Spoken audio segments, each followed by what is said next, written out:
Chapter 1. London, England, Mayfair, winter 1815. In a world where women were largely powerless, one might expect the daughter of a duke and goddaughter of the King and Queen of England had some power. At the very least, power over her own life. The world, however, would be wrong. As the Duke of Devonshire's daughter, Lady Diamond Glane Carmichael knew that very well. From the subjects taught by her governesses, the pastimes she must learn and adopt as hers, the food she ate, even the books she read. Certain topics and studies and authors were deemed appropriate. Most were not. Glane had learned early on, and long ago, the expectations had for her. The Duke of Devonshire and the long line of stern, soulless governesses he'd employed had drummed into Glane precisely what fate and future awaited her as a duke's daughter, and also the way he, along with polite society, expected her to behave. Unfortunately, her younger sister Opal had proven a far less apt study. Seated upon the striped Hepplewhite sofa that overlooked the quiet London streets below, Glane added another diamond stitch to her whitework embroidery. The winter season brought with it a welcome peace. This time of year, when the ton retreated to their country estates, always brought a reprieve from the inanity of it all. Or, at least it usually did.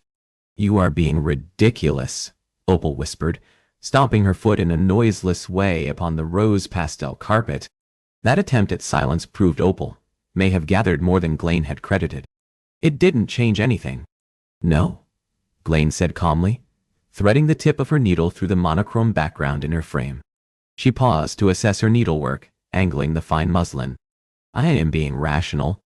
That is entirely different, and eminently better. I shan't ever become you, Glane. Never, ever." With every reiteration of that word, her sister stamped her foot for emphasis. "Ever." Alas, her sister would. At 14, however, she'd just not realized it. Unlike Glane, whose earliest remembrances were as a small child, when her father had entered the nursery and discovered her writing her own fairy tale stories upon the empty pages her kindly governess had provided. The Duke had stormed the room, grabbed the sheets, and into the hearth they'd gone. The governess whom she'd loved, a woman who'd encouraged Glane, even at that young age, to think bigger, to dream of more, had been sacked, only to be replaced by a new sterner, colder, pinch-mouthed woman who'd been unafraid to wield a switch to Glane's knuckles when she deemed Glane's work inappropriate. Eventually, her sister, who loved both art and books with the same intensity Glane once had, would realize the limitations placed upon them both. Opal had simply managed to escape the certainty of her future until now. She'd discover what Glane had, and what all women ultimately did. Their voices weren't their own. Neither were their interests and passions. In the end, first their fathers, and then their husbands dictated who a woman must be. To resist was futile. A small hand waggled before Glane's face, and Glane went briefly cross-eyed as she concentrated on those paint-stained fingers. "Hello? You're not even listening to me. Have you heard any of what I said?" "On the contrary." Glane angled her frame and resumed her sewing. "I've heard everything. It's why I'm now ignoring." Opal yanked the wood frame from her sister's fingers, hid it behind her own back, and glared. "I don't know why you always insisted on being called Glane. Diamond suits you far better. They're cold and icy. You are incapable of feeling anything. It was because of their mother." Her mother had been the one who'd chosen the name Glane. The Duke had insisted his daughter be a diamond in every way. As such, Opal's charge struck in a place deep within her heart, the pain making a liar of her sister. "I am capable of making safe decisions," she said calmly, keeping her features perfectly even. "Safe?" Opal's face pulled. "Bah, how dull and how very boring." "Dull and boring essentially mean the same." "It is a circulating library," Opal entreated. "A circulating library? Why can't I go?" "Because there is no board of directors who oversee the type of books offered. The library is largely sponsored by the Duke of Strathern, a duke whose reputation preceded him." "Well, if a duke is a sponsor, that should be good enough for father." "One would think." "It would be, if the establishment was more selective in who it allows memberships to." Her sister stared confusedly back. "And who is that?" "Anyone and everyone, regardless of station or reputation. Prostitutes." Notorious mistresses. Self-made men. Opal wrinkled her nose. That's snobbish. I don't disagree, but my opinion doesn't matter. In a tyrannical world, no woman's did. Fury poured from her sister's eyes. I hate him. There was an area they could come to a consensus on. Opal. Glane tried again. You have books here. One's handpicked by father, and boring, and dull. Which both still mean the same thing. Opal clasped her hands against her small chest, and her eyes took on a faraway, romantic glimmer. But not all books are the same. These books, Glane, they are magical. She whispered that latter word with an odd reverence one might bestow upon a newly discovered land or rare gemstone. Magic doesn't exist, Opal, Glane spoke gently, but as firmly as she could. She cast a watchful look at the doorway. And certainly not in the Gothic stories you read, she whispered. Opal dropped her arms to her side and glared. They are magnificent and clever, but of course, you would judge them. Father will. And when he does, gone, they go. Spare yourself that hurt.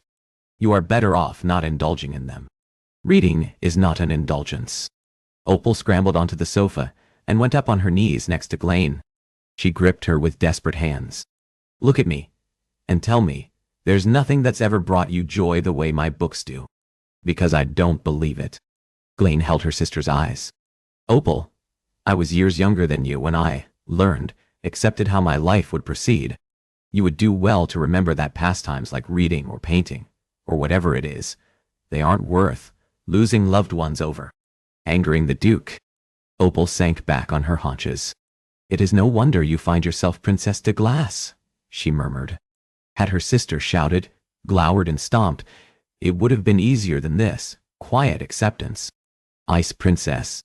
Yes, the world Glane's own sister believed Glane to be stoical, distant, and so conceited that she, even after 2 seasons, hadn't found a single gentleman in all of England worthy enough to be her husband.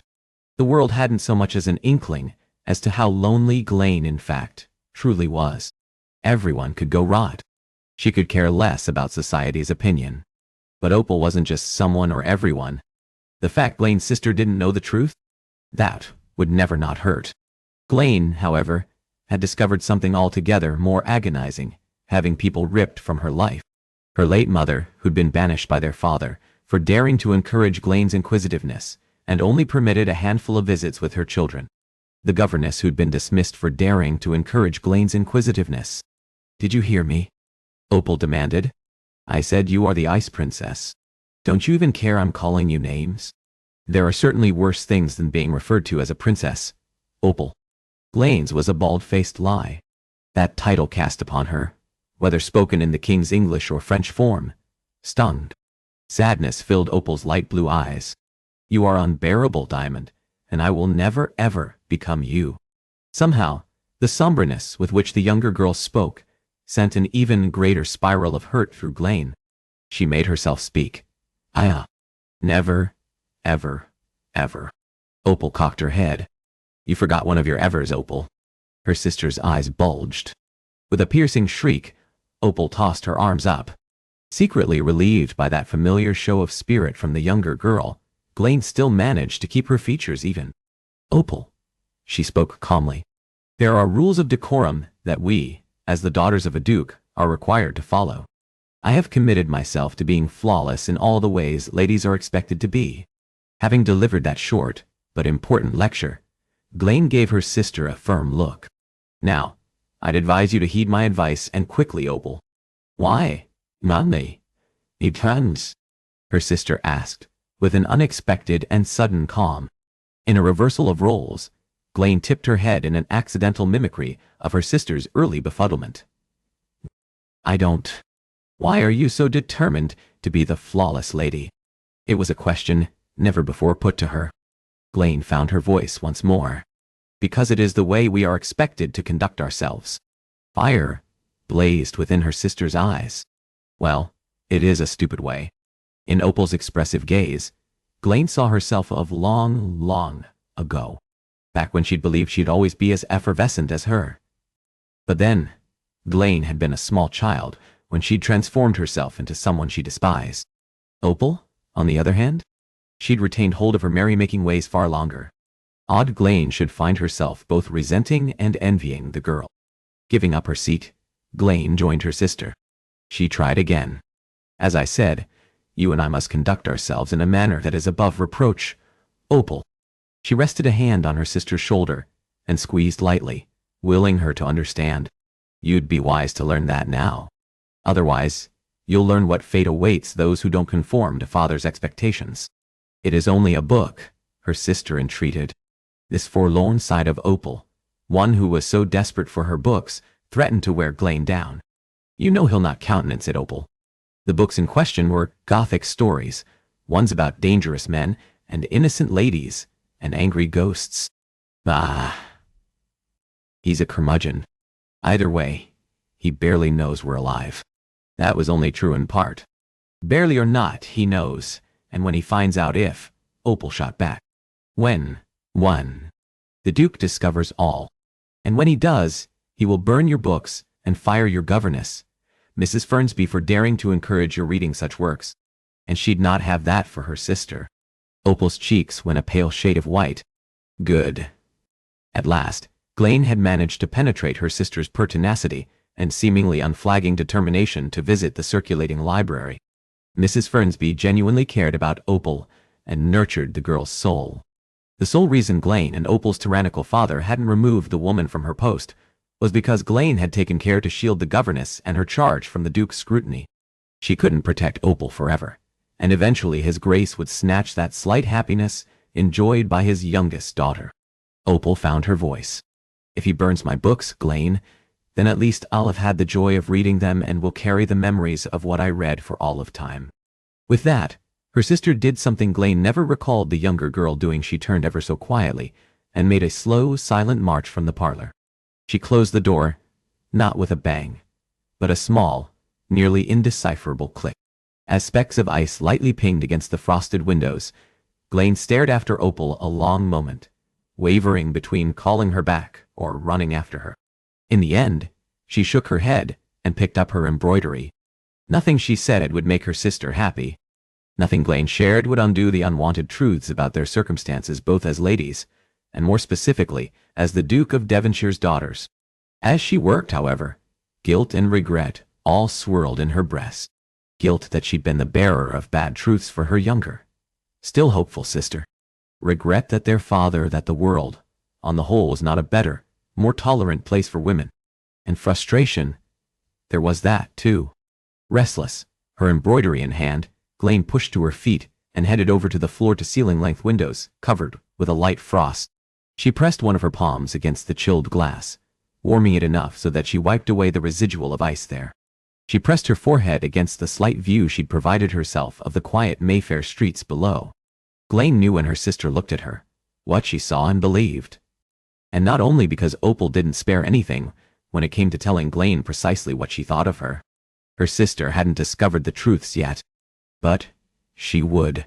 In a world where men were free to be whom they wished to be, traveling the continent or world if they so wished, or studying the subjects they wanted, or, as this case would have it, even reading the books they wanted, women of their station found themselves relegated to the role of ornamental objects, voiceless, powerless.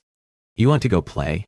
Glane gasped, and whipped around, finding her other beloved, troublesome sibling. Her 12-year-old brother, Flint, stared hopefully at her. At Glane's silence, he joined her, walking with measured steps better suited to a grown man. Whereas the Duke largely ignored his daughters, his son received all his attentions and energies. And for all the ways in which Glane lamented the unfairness that came in being born a female in a man's world, she also found herself pitying Flint for the pressure and attention the Duke gave him suffocated him with. Do you? Her brother pressed. Hun, want to play?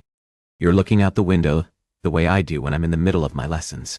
He gestured to the lead panes behind her. I wanted to play with Opal. Glane lightly ruffled the top of his blonde curls.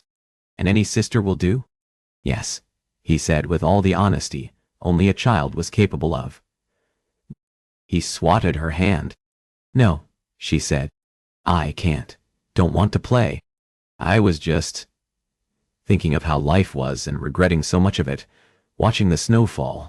She settled for that easier, simpler answer. Are you and Opal quarreling? Her brother shook his head, and similar to the way Glane had moments ago, he cleared himself a spot upon the frosted glass and pressed his nose against the pane. I can't find her. Opal is upset, she explained. Why? Guilt reared its head once more. She wanted to go somewhere, and I thought it better we not. The circulating library? She bit the inside of her cheek.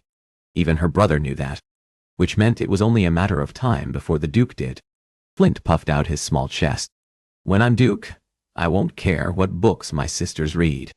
I'll let them buy whatever ones they want, and they shall read them whenever and wherever they wish.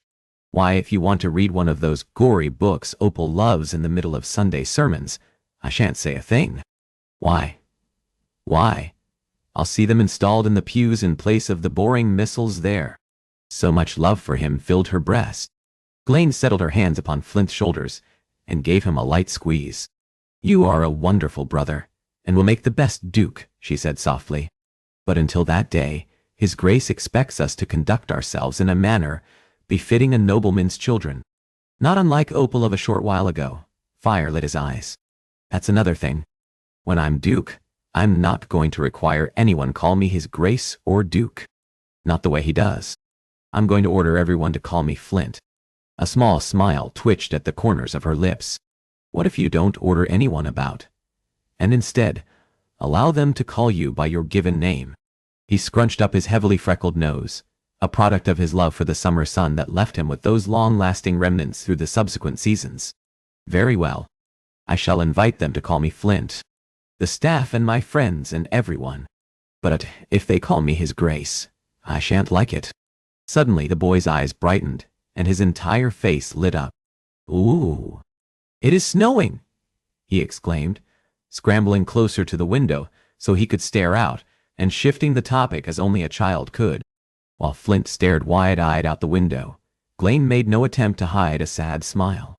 Alas, her brother would inevitably change. He'd develop a similar expectation of how he'd be treated, and how others referred to him. It was only a matter of time. Right now, the Duke ceded nearly all control of Flint's schooling and life to the tutors whom he'd personally interviewed. But that wouldn't be forever. One day soon, he'd take Flint under his wing completely, so that he might shape him in his image. Her brother yanked on her hand. Why do you look sad of a sudden? He asked worriedly, sounding very much like the boy who'd gotten into the inkwells in their father's office, painted the walls with that same ink, only to find Glane and the tutor he'd escaped from upon him. You can't be sad. Look! He lifted his small, slender arms in a way that framed the tiny flakes falling rapidly outside. It is snow. One, and I say, Imanda, Itirantanda, it is snow. I'm not sad, she promised, lying. I was merely thinking about sad things. Even at his tender age, he proved entirely too astute, and far more in tune with her or her sister's feelings than the man who'd sired them. Leaning down, she placed a kiss on her youngest sibling's smooth cheek. Flint instantly blushed a bright red. Go on now, he muttered. Frantic footfalls echoed from out in the corridor. Just like that, all the color leached from his freckled face. Warning bells went off. Flint, what have you done? She demanded on a whisper as the steps drew nearer. I may not have finished my lessons completely, he muttered grudgingly, scuffing the tip of his buckled shoe along the floor. She briefly closed her eyes, and instantly springing into action, she gripped her brother by the shoulders and steered him down behind the sofa just as a light knock fell on the door. Enter, she called out in the crisp, aloof tone she'd become well noted for amongst both polite society and the Duke's household. The panel instantly opened, and a small, wiry fellow with wire-rimmed spectacles and a prematurely balding pate stepped inside. His small mouth was pinched like he'd been born sucking upon a lemon, and hadn't stopped in the 30 and however many so years he'd been on this earth. I am looking for his lordship, Mr. Crowley said in a no-nonsense tone, one that had become more obsequious and curter the longer his tenure with the Duke. He has escaped his lessons.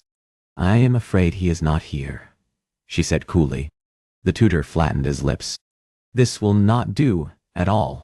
The boy has responsibilities, and yet his flights of fancy and his flights in general interfere with his edification. I've no choice other than to report his latest escapade to the Duke. Spinning on his shiny black buckled shoes, Mr. Crowley turned to go. Glayne glanced down to where her brother knelt at her feet still. Dread creased Flint's high noble brow and glittered in his panicked eyes. She whipped her gaze up to the entryway. I would advise against that, Glayne said in tones steeped in frost and disdain, as only she had managed to perfect these years. The tutor turned back with a frown. When he spoke, he did so with all the disdainful arrogance afforded him as the Duke's personal hire for his heir. My lady? Well, Glayne could do disdainful arrogance with the best of them. Do you truly believe his grace will take well to an incompetent tutor who cannot properly watch after the future Duke? Mr. Crowley blanched. Glayne continued, hammering her point. I assure you, he won't, she said warningly. You will be the one viewed as responsible for the Marquess's show of rebellion, and it will be you, in return, who finds yourself suddenly unemployed. The spindly-looking fellow yanked at his elaborately folded white cravat. Perhaps his lordship can enjoy just a small reprieve, he said, his voice squeaking. After all, he proved extraordinarily focused and on task prior to his ESU. She narrowed her eyes into thin slits. Break? She supplied. Yes. That. His permitted break. 81 call. In fact, if I'm being completely honest, I was the one who suggested we have a reprieve. Weiss likely even now headed back to the schoolrooms. At her feet, Flint giggled, and Glayne cleared her throat loudly, covering the damning giveaway. Good day, Mr. Crowley. With her words, expression, and attitude, she imbued all the ice, befitting the moniker Opal had hurled Glayne's way. The tutor dropped a deep bow, and then, backing out of the room, he drew the door shut behind him. Frantic footfalls, these ones departing, filled the quiet of the room, ultimately fading altogether. Brava! Her brother cheered entirely too loudly, and clapped his hands as he did. Shh! She stole a frantic look at the doorway, more than half expecting that she and Flint had stepped into one of many traps set by the Duke to test his children. You did it. He hopped to his feet. You kept me safe from mean Mr. Crowley. He gazed upon her with far more adoration than she deserved. I cannot do that forever, she said. Soon you'll need to begin conducting yourself in a way the Duke will approve of. And then he'd be forever changed. Flint's blue eyes flashed. He can go on? She clamped a hand over his mouth, muffling the remainder of that curse upon the Duke. Have a care. He can, and would, make your life a misery. Her brother shrugged. Don't care, he said around her palm. And she believed it. She believed him. Glayne closed her eyes once more. Not unlike Opal, Flint still possessed a backbone that hadn't been broken. But it would be. You will care, she warned. Because ultimately, the Duke determined what a person cared about, and used that to bend their will, and shape people into moldable objects he approved of. Flint shook his head. No. The door exploded open. Her brother dove to the floor. Her heart racing, Glayne looked to the front of the room. Only it wasn't an enraged Duke there to take Flint away and twist him into his image. Relief filled her breast. Sally, she greeted her maid. Relief that lasted only as long as her maid's next words. She's gone, the young woman whispered, her voice breathless and her cheeks flushed, like she'd run a great race. She puzzled her brow. Who, Lady Opal? The maid rasped. She is not. A master at hiding, Opal often took to sneaking about and remaining hidden until she decided it was time to come out. I'm certain she's just one of the stable boys saw her sneaking outside. Then she's in the stables, Glayne said calmly, with an ease she didn't feel. Already had one of the footmen look there. Sally twisted the fabric of her immaculate white apron. She's gone. Gone, Glayne repeated dumbly. Where would the girl go? And didn't she know the wrath she risked if the Duke suddenly recalled he had another daughter? One at that who was still unyielding, and an even greater handful than Glayne had ever been. I don't know, my lady, Sally whispered. We have to inform his grace. Oh God. Oh, day. This would be the thing that crushed Opal. The Duke would never tolerate "Don't!" Flint exclaimed. "She is fine." Glane and the maid switched their attention to the boy. He instantly dropped his gaze to the ivory floral Aubusson carpet. "Don't!" Glane narrowed her eyes. Presently, Flint shuffled back and forth on that hand-woven carpet, putting Glane in mind of a penguin she'd once observed on an outing to the royal menagerie with her late mother. "Flint," she said warningly. "She is fine," he repeated. Glane looked to Sally. The girl instantly took that signal, dipped a curtsy, and hastily ducked out of the room. The moment she'd gone, Glane found herself alone with Flint. Out with it. The circulating library. You wouldn't go with her, and I wanted to go. But she said I really needed to help provide a distraction. She should have expected something was suspicious when he'd sought out her to play with instead of Opal. Glane pressed her palms over her face. "You are going to be the death of me." Letting her arms drop, she headed for the door. "Where are we going?" he asked, following close at her heels. "Where do you think I'm going, Flint?" "Not we. You have your lessons."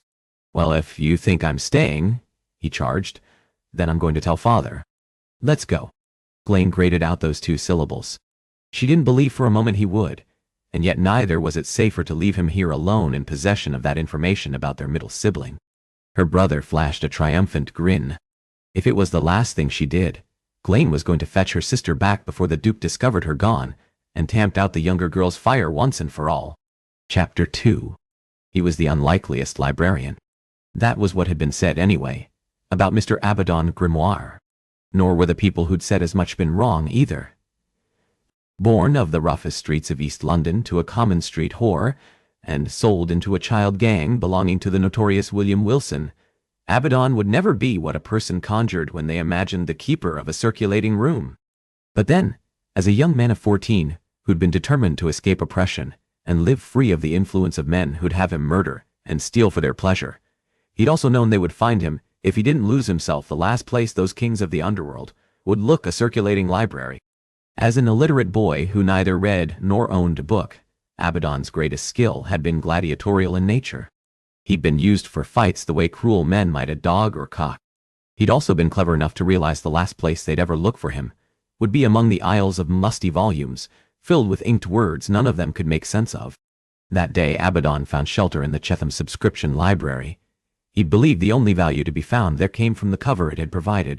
He'd spent days hiding among the shelves, until the proprietor, an older fellow with white hair and big spectacles and even bigger cheeks, and without any family, took Abaddon in as his own. He taught him to read and write and understand all that went into overseeing the library. And when he died, he'd ensured care of it remained in Abaddon's hands. But Abaddon had never forgotten what it was to hide. A person never did fully shake free of the chains that bound them. For a man or woman born in the Dials, those chains were mighty and strong. Even if one was fortunate to escape as Abaddon had done, the ugly remembrances lived on.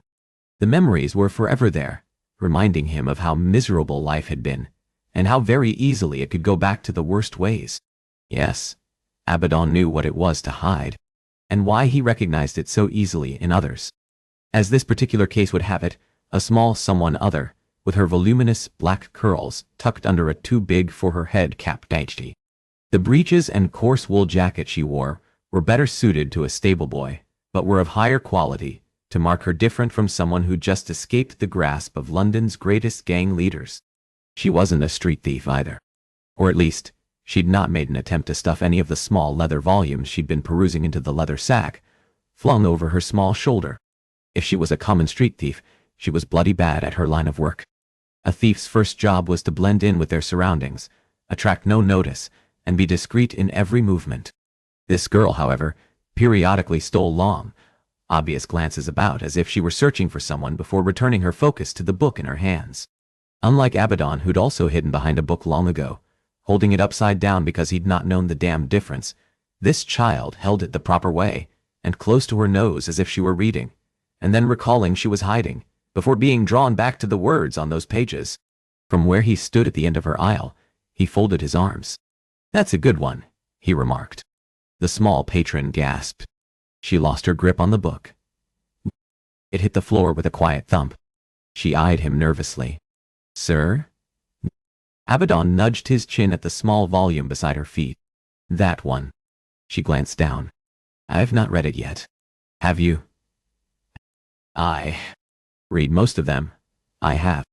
Strolling over, he dropped to a knee and rescued the book lying indignantly upon its spine. And I'm not a sir. Just a regular Mr.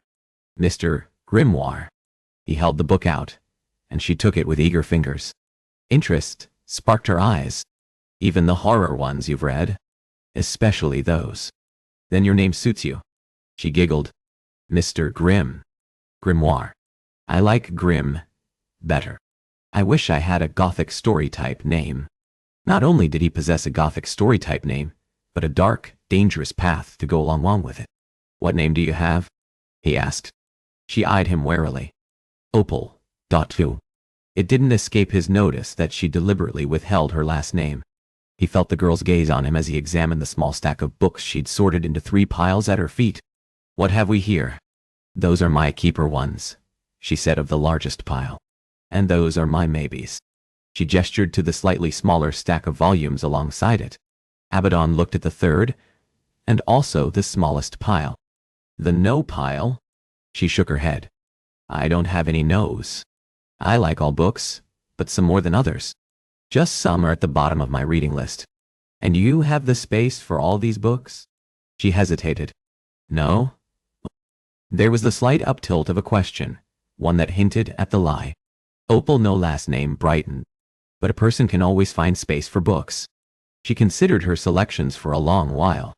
I can purchase these from you, she offered. Reaching inside her jacket, she withdrew a small lace reticule, made of silver satin and adorned in pearls. It was as fine an item as he'd ever himself stolen during his thieving days. She wagged that extravagant bag at him.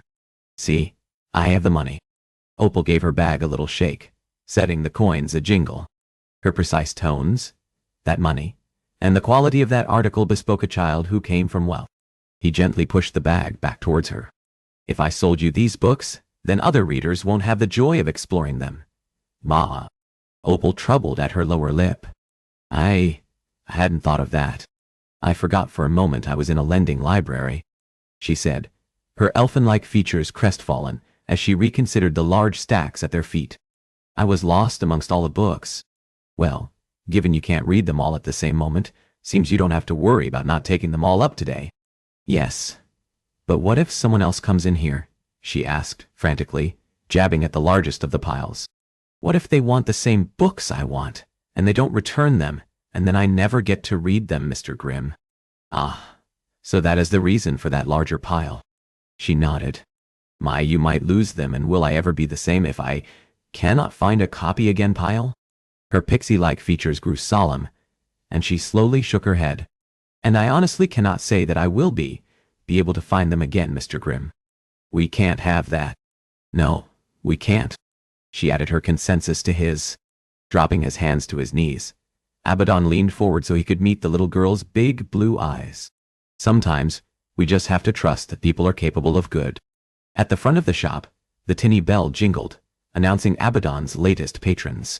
The bell had been the first recommendation he'd made when Mr. Bond took him in, as a way of noting people coming and going. Abaddon spared a brief glance over his shoulder before returning his attention to the small girl. He knew everyone who stepped foot inside this circulating library, along with details about them, where they sat, the manner of books they read, how often they came.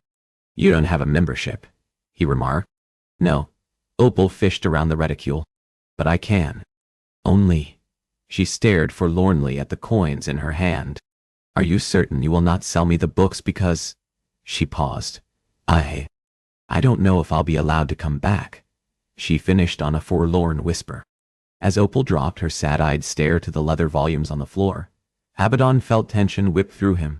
So there was someone who had the girl under their thumb. Having been oppressed himself, he easily recognized the look of someone suffering that same fate. Abaddon continued to observe her. All the while, the latest patrons who'd entered moved through the library. A pair of footfalls, one light, the other lighter. A mother and a child. His time spent in East London had provided him all number of necessary skills to survive, one being the identification of a person's footsteps, how close they were, how heavy they were, and which ones were to be avoided. When it became apparent, Opal didn't intend to volunteer anything more on the people barring her from visiting and reading. He posed the question, "Who is preventing you from?" "Opal!" a woman cried. Stiffening, Abaddon looked up to find a picturesque beauty striding over. Nay, gliding. The tall, willowy woman didn't stride, she floated. Her graceful movements lent a shimmer to the silver satin cloak. Gazing at the ethereal vision before him, Abaddon at last understood the ancient Greeks' portrayal of those goddesses as women of height. With the lady's golden curls intricately twisted about her head like a coronet and tucked in place by diamond-studded pins, she may as well have been Helen of Troy come to life. Rushing past him, the woman gripped the younger girl by her shoulders. "Opal," she repeated, more than half breathless. With relief. "Fear?" "Oh, both." A young boy joined the pair of ladies.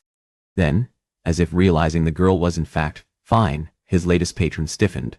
Her enormous hazel eyes, flecked with specks of greens and golds and browns, hardened. "Whatever were you thinking? You know you were explicitly forbidden from coming here." Abaddon tensed. The lady might be a golden Aphrodite in the flesh, but as she spoke to the girl, the brusque beauty was cold as the marble statues erected to honor that deity. There it was then. Verification of just who had been barring the young girl from visiting the circulating room. And there could be no doubting the woman before him was anything but a lady.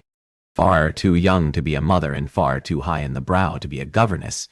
She'd some connection to the girl she continued to harangue. He slid his assessing stare over her slim face, the bold sharp slashes of her cheekbones. The only hint of softness to the lady was a set of lush, full red lips. Lips that would make even an honorable man think of sinning. And he was no honorable man. Suddenly, the boy, largely forgotten until now, at the lady's shoulder shoved an elbow into her back. The young woman grunted. Flint, what she followed the boy's not at all discreet, gesturing to Abaddon. The lady's attention flew his way, and she inched her gaze slowly, ever more slowly up his person. She quickly released Opal's shoulders and straightened.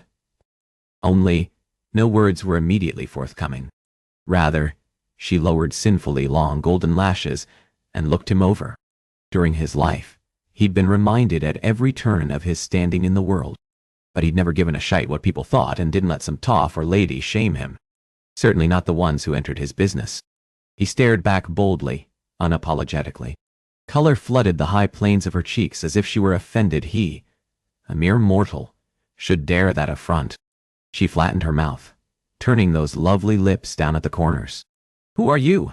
And what are you doing with my sister, sir?" "Ah, the sister, then." Chapter 3. Glenn's voice came, somehow, steady. Under ordinary circumstances, that would not be an abnormal feat. She'd perfected the art of cool, clipped, refined speech. One she'd mastered as a girl, then refined as a young woman who'd been declared a diamond by the Queen, and suddenly found herself sought after by marriage-minded men. This, however, was certainly not an ordinary circumstance.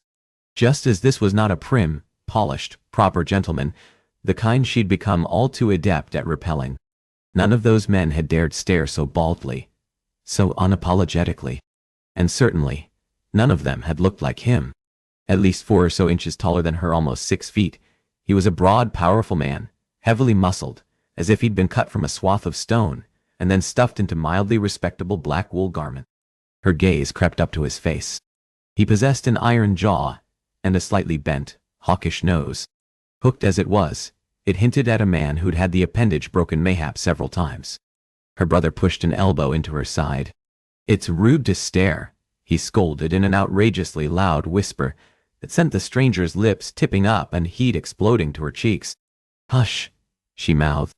Alas, there was to be no mercy this day, for Flint did what he was being groomed by his tutors to do. He dug in, determined to have his words acknowledged. "What? You are? And it's rude. They always do this," Opal explained matter-of-factly to their audience of one. "Ah," the man murmured, lifting his head in acknowledgement. The queue at the nape of his muscular neck slid over his shoulder. Glenn found her footing with him. "I ask you a question," she said. Taking a step closer, she gripped her sister lightly by the wrist and pulled her away. Or attempted to. Opal dug in. What are you doing with my sister? Glane demanded. Two, he said, suddenly, unexpectedly, and she tipped her head in confusion. He lifted 2 fingers. You asked 2 questions. Who am I, and what am I doing with your sister? At that less than subtle shade of mockery, Glane drew back. The heat in her cheeks blazed several degrees warmer. You have to forgive her, Opal said. She's not used to people challenging her. The man flicked a stare up and down her person. That I can believe. 1 till thrice. The look he gave Glane was one that indicated he found her wanting. Fury and annoyance tightened in her belly at being called out, and yet at the same time, dismissed. I'll not ask this as Mr. Grimoire, Opal interrupted, and it didn't escape Glane's notice that her sister did so, because Mr. Grimoire had no intention of supplying an answer to either of her questions. He operates the circulating library. Glane recoiled for entirely different reasons. You are the librarian? She asked incredulously. This 6-foot-4-inch specimen of heavy muscle and chiseled features? With his coal-black hair, overly long and drawn haphazardly into a key at his nape, he'd more the look of one of those long-ago gladiators she'd read of than a keeper of books. Expect something else, darling. His speech contained a roughness to it, slightly overemphasized enough to make her think he exaggerated the coarse edge. Did he do so to scare her, shock her, or both? Either way, he did all 3 of those. But not because of his tone. Rather, his blunt speech and the intensity of his gaze left Glane breathlessly aware of him as a man. No one looked at her the way he did, direct and without apology. In fact, no one met her eyes with theirs. People went out of their way to dip their stares deferentially when she passed. She'd long hated it, yearning for someone to just see her, only to have this man look squarely at her and find herself unnerved to the point of wishing him to move his focus to anything and anyone except her. Cat's got your tongue, darling? He drawled. Her brother and sister giggled. Glane glared in their direction. Only Opal attempted to hide that hint of mirth behind her fingers. As for Mr. Grimoire, he glanced at Glane's siblings and winked. There was something so gentle and warm in that flutter of his lashes. Something inside grated that he should respond so to her sister, while treating Glane like she was the dung upon his badly scuffed boot. And here you had your heart, all aflutter, for him. We are going, she said tersely, grabbing each of her siblings by a hand. Now. Hey! Opal cried out in protest, grinding them to a stop once more. I'm not finished here. Glane cast a warning look, her sister's way. You most certainly are, she gritted out. You've got a problem with my circulating library? That low growl better suited a primal beast than a man. But then, mayhap that was what the unlikeliest of circulating library owners in fact was. She does, Opal answered for her. Opal, she bit out. She does not like books, Flint piped in, and at the look Glane shot his way, he lifted his shoulders in a half shrug. What? You don't? She felt Mr. Grimoire's stare upon her once more. I like books just fine, she said between her teeth, not sure why she felt the sudden need to defend herself to a man who clearly found her wanting. Oh, he drawled. Which ones? God, he was insolent and audacious and infuriating. Respectable ones, she shot back, glancing pointedly at the stacks of books at the floor between them. Boring ones, Opal added. Their brother spoke in tones pitched high to mimic a lady. Ones about manners and peers and how to conduct oneself. And do not forget, Opal wagged a finger at Flint, all the skills a lady must master in order to catch herself a husband. With that, brother and sister stepped into one another's arms and proceeded to perform the scandalous steps of a waltz all the way down the narrow aisle. As the 2 imps danced about, they knocked into the piles of books and bumped into shelves. Glane briefly closed her eyes. Lord, give me patience. Drat if she didn't possess 2 outrageously disloyal siblings. She caught Mr. Abaddon's grin. He looked at her siblings. I'd be remiss if I didn't mention circulating library etiquette. Opal and Flint immediately stopped waltzing. Why, they listened to this big stranger better than they'd ever listened to her. May I have a moment? He asked the young pair, and the 2 hurried off. The moment they'd gone, Glane gritted her teeth. I don't need you to go ordering my sister and brother about. What? He asked lazily. You want that honor all for yourself? Glane gasped, a hand flying reflexively to her breast. How dare you? She stammered, when she never did so. How dare I? He supplied in cool, mocking tones. She jabbed a finger at him, several times. You. He inclined his head. Mr. Grimoire is the name you are looking for. Why? Are crass and rude and boorish and mocking and perturbing and... He lifted a dark eyebrow. And? Rude, she repeated, because it really bore repeating. I'm the boorish one. That slight emphasis sent heat from her neck up to her face. And by God, if this man wasn't going to paint her red forever. What? This from the lady who entered my library, ordered my patron about, and dropping her hands to her hips, Glane swept closer. She is my sister. He didn't miss a beat. Your sister, who is also my patron. She is no such thing, she shouted, her voice pitching to the rafters. She is a young lady. A proper, respectable young lady. Her brother and sister ducked around the corner. They stared at Glane with wide, disbelieving eyes. As they should. Because Glane didn't shout. She didn't even raise her voice. She kept it careful and measured and modulated. What was it about this man that drove her to this show of temper? Glane forced a serene smile she did not feel, and waved a hand, urging them to leave. Thankfully this time, they did as she bade. Though knowing the imps as she did, they also no doubt hid behind the column, and listened in on Glane's exchange with the infuriating shop owner. When she looked back at Mr. Grimoire, she drew in a slow, calming breath. My sister is not patronizing your circulating library, not taking her gaze from his unswerving one, even as the piercing intensity of his gaze left her quavering inside, and she will not be taking these books out. From somewhere over Mr. Grimoire's shoulder, she caught her sister's quiet cry, and Flint's shushing sounds. Regret. It cleaved away at her breast, but Glane forced aside that weakening. This is for the best, she said. For him? For Opal? Or herself? Mayhap, it was really all three she sought to convince. Giving her skirts a snap, she made to step around him. The best for whom? He jeered, stopping her in her tracks with that echo of her very thoughts. All involved, Mr. Grimoire, she said icily. He chuckled, that low rumble, devoid of real humor, and a perfect expression of mockery. Do not ask. You don't care. It doesn't matter. What? She asked impatiently, stunned even as that question tumbled unchecked from her always careful lips. It's just I find it amusing is all. He leaned forward and then swept out a hand, nearly brushing her with his gloveless, ink-stained fingertips. I don't see anything amusing about this. You are challenging your patrons. You aren't my patron, he said coolly. My patrons read real books. Not some lessons on how to catch yourself the most powerful husband, and how to mold yourself into a colorless, vapid, unfeeling princess. Glane recoiled. She didn't know him beyond a handful of moments, and he knew her not at all.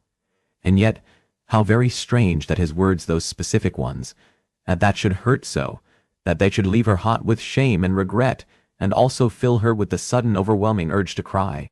Colorless. Vapid. Vague. Unfeeling. What do you care what the girl reads? Are you afraid she'll become different than you? All his words struck Glane in the chest, somewhere very near her heart, and overcome. She turned swiftly and presented him with her back. Opal was different, and in all the best ways. She'd retained the ability to smile freely, and think even more freely, and did so without any inclination of how precarious her existence was, and how quickly it could all just go away. Bloody fucking hell. She was going to cry. And he didn't deal well with tears. Hell, he didn't deal with them at all. In fairness, he hadn't had to deal with them.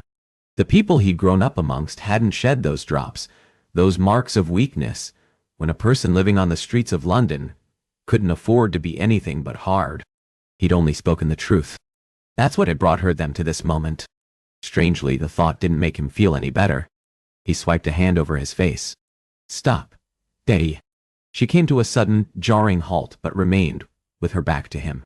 Her narrow shoulders were proudly erect, her spine as straight as if a rod had been inserted within it. "I was only speaking the truth," he said tightly.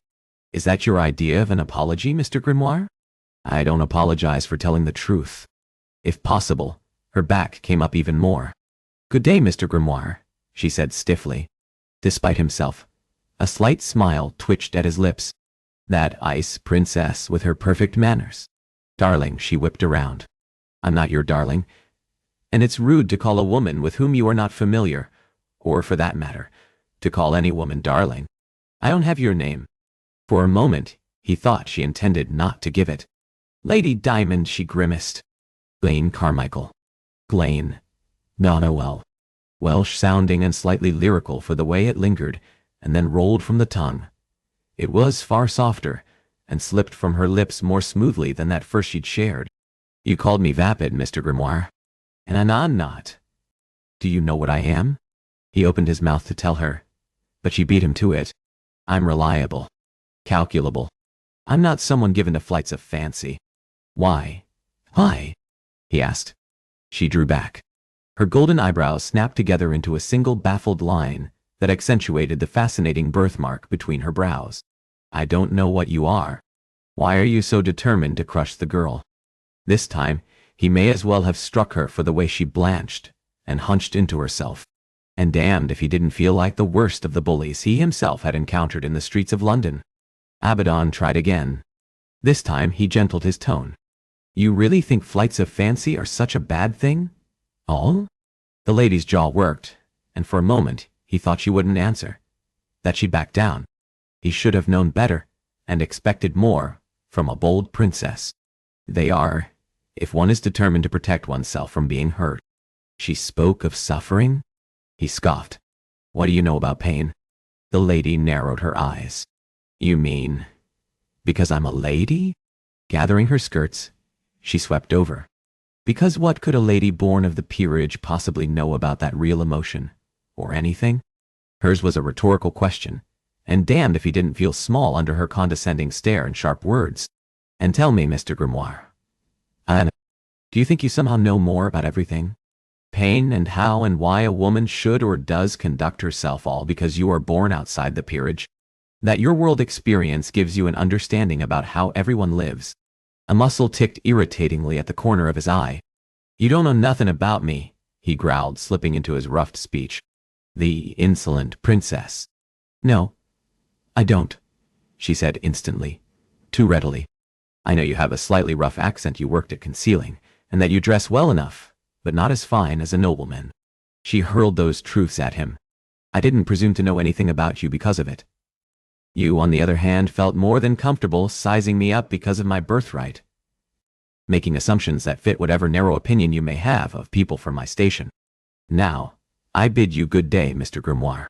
She collected her skirts for a third time, spun on her heel, and made to take her leave. Abaddon stared after her proud, retreating figure.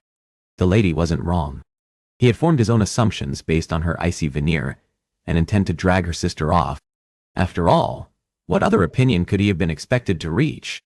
And yet, it also left him wondering at the words she'd spoken, and about the lady herself. "It's not because of your birthright, you know." She stopped again. This time, he marched over, sliding himself in her path, lest she leave. For he knew, if she did, she'd be gone forever. "I don't have a problem with ladies," he said. "Not all of them." She pursed her lips. "Just me, then." "I'm honored." He'd ruffled her feathers. Abaddon flashed a half-smile, the one he'd used to disarm people through the years. Lady Glane, however, proved unflappable, singularly unaffected, her features a smooth, frosty, detached matte. "In fact, I respect the ones who come in my library. They aren't the judgmental sort. Like her. They know what they like to read, and aren't afraid to borrow it, regardless of opinion." Pain flickered in her eyes. "Yes. Well, not all ladies have that same luxury," she said softly, and he sharpened his gaze upon her expressive face. It wasn't the first she'd spoken of pain, or a harsher existence than the one he imagined she knew. "You do know something of it, don't you?" he murmured. Her expression instantly shuddered. "I don't know what you are talking about," she said stiffly. "I think you do." I think you're pretending you don't so you don't have to reveal anything more than you already have. Her eyes grew wary, but she said nothing. Well, that's fine, Princess. I won't press you for your secrets. I won't ask you to share anything you don't want to share with me. What accounted for his sudden yearning to know those details about this woman? Ice on the exterior, but with revealing eyes that glimmered with hurt. Hey, and why should I want to share anything with you? She tipped her chin up. I don't know you, nor do I intend to ever again step foot inside your library. He expected she believed that, but he also knew he didn't intend to allow her to disappear as she wished. It's not all bad here, he murmured. In fact, you might discover your sister isn't wrong about this place and the books you can find here. The lady flattened her mouth into a firm line. I highly doubt that, Mr. Grimoire. She was a prickly one. That should be a great killer of desire for the hoity-toity woman. And yet, her disdain and indifference had an altogether different effect on him. The lady posed a challenge. Abaddon caressed a finger along the side of her tense lips, and that lush, slightly pouty flesh trembled slightly. In desire? Horror? Rinchu? Perhaps a mix of both. What are you doing? She whispered, not pulling away. He'd betted enough women of her station to know he could make even the loftiest lady cry out with passion when they wanted a bit of the rough. He also knew they equally were repelled by his station and thrilled at the prospect of slumming with him. Like satin you are, he murmured. His hunger for her made him careless with the speech he'd long ago practiced and perfected with the man who'd adopted him. The lady's plump pillow-like lips went soft, and a whispery exhalation slipped past them. He leaned nearer. I've got a proposition for you, Glane. The lady froze. And then, as if she'd been dunked in the icy Thames, she gasped loudly and jumped back a step. How dare you? She whispered furiously, slapping a hand to her breast, drawing his gaze briefly to the fabric pulled more tightly against her shapely form. Abaddon flashed a lazy smile. Not that kind of proposition. She stilled, and a pretty pink blush filled her cheeks. Oh. Did he imagine the disappointment there? He rather thought he didn't. In fact, he'd wager his circulating library on it. Well, that is good, she said. But neither should you touch me, or use my name. Are those equal affronts in your world? They are. A man does not just go about calling a woman by her given name, or touching her. It bespeaks a level of intimacy that is scandalous, and would see a lady ruined. And that would be the last thing you'd want? He jeered, not sure why her disdain should chafe. He was well accustomed to it, but something about this woman, and that sentiment coming from her, rankled. Being ruined by a tough from the streets. I'm not looking to be ruined by anyone, Mr. Grimoire, she said coolly, with entirely too much ease for him to ever doubt her sincerity. And yet, I expect if I had a fancy title attached to my name, it'd be a different story then. He flashed another cold smile. There you'd be wrong. Again. Aye. The audacity of this one. Abaddon folded his arms at his chest. You expect me to believe a lady who reads books on catching husbands wouldn't be all warmth and smiles were it a duke or marquess taking such liberties? I don't read those books. You said I read books befitting a lady, Mr. Grimoire, she said impatiently. My siblings were the one who assumed those books were about marriage. He caught his chin between his thumb and forefinger and made a show of studying her, doing so deliberately to pique her curiosity. What? She wrinkled a surprisingly lightly freckled nose, an appendage that had been dusted from its time in the sun, hinting she had a far freer spirit than he'd previously credited her with. It seems you and I have gotten off on the wrong foot. Both of us have made assumptions about one another. I haven't made any assumptions about you, Mr. Grimoire. That honor belongs entirely to you. You've got a problem with my library, do you not? I'm sure it's fine enough, but not fine enough for your sister. Not safe enough for my sister, she corrected. Because I'm here. Because the lady stopped herself abruptly. His ears perked up, and he waited for her to finish that thought and give him the reason she was so adamantly opposed to her sister shopping here. Once more, however, she remained tight-lipped. I'll strike a deal with you, Princess. A brighter color bloomed red on her cheeks. My name is not Princess. Fine. I knew it. Glenn then, he said. She gasped. I most certainly was not suggesting you spend a week here. 1 week, he went on, continuing over whatever unwanted lesson on propriety she intended to dole out. An hour each day. You read my books. Different ones than whatever nonsense you've been occupying yourself with over the years. And if at the end of the week, you don't find yourself head over toes for the new books you read when I don't, and you still don't want your sister here, I won't interfere. The lady didn't reject his proposal outright. He'd more than half expected she would. He touched a hand to his heart. You have my word, Glenn. She chewed at her lower lip, studying him warily. You expect me to trust your word. And yet, I do not know you at all. She spoke haltingly, as though engaged in a battle with herself. From the corner of his eye, he spied Lady Glenn's siblings as they ducked their heads from around a tall bookshelf. With their eyes, elder sister and younger sister engaged in a silent exchange. The younger girl fairly pleaded with her gaze. Please, Opal silently mouthed from across the way. Lady Glenn closed her eyes tightly, and when she opened them, she sighed. Very well, Mr. Grimoire. You have 1 week, an hour each day, and not more than that.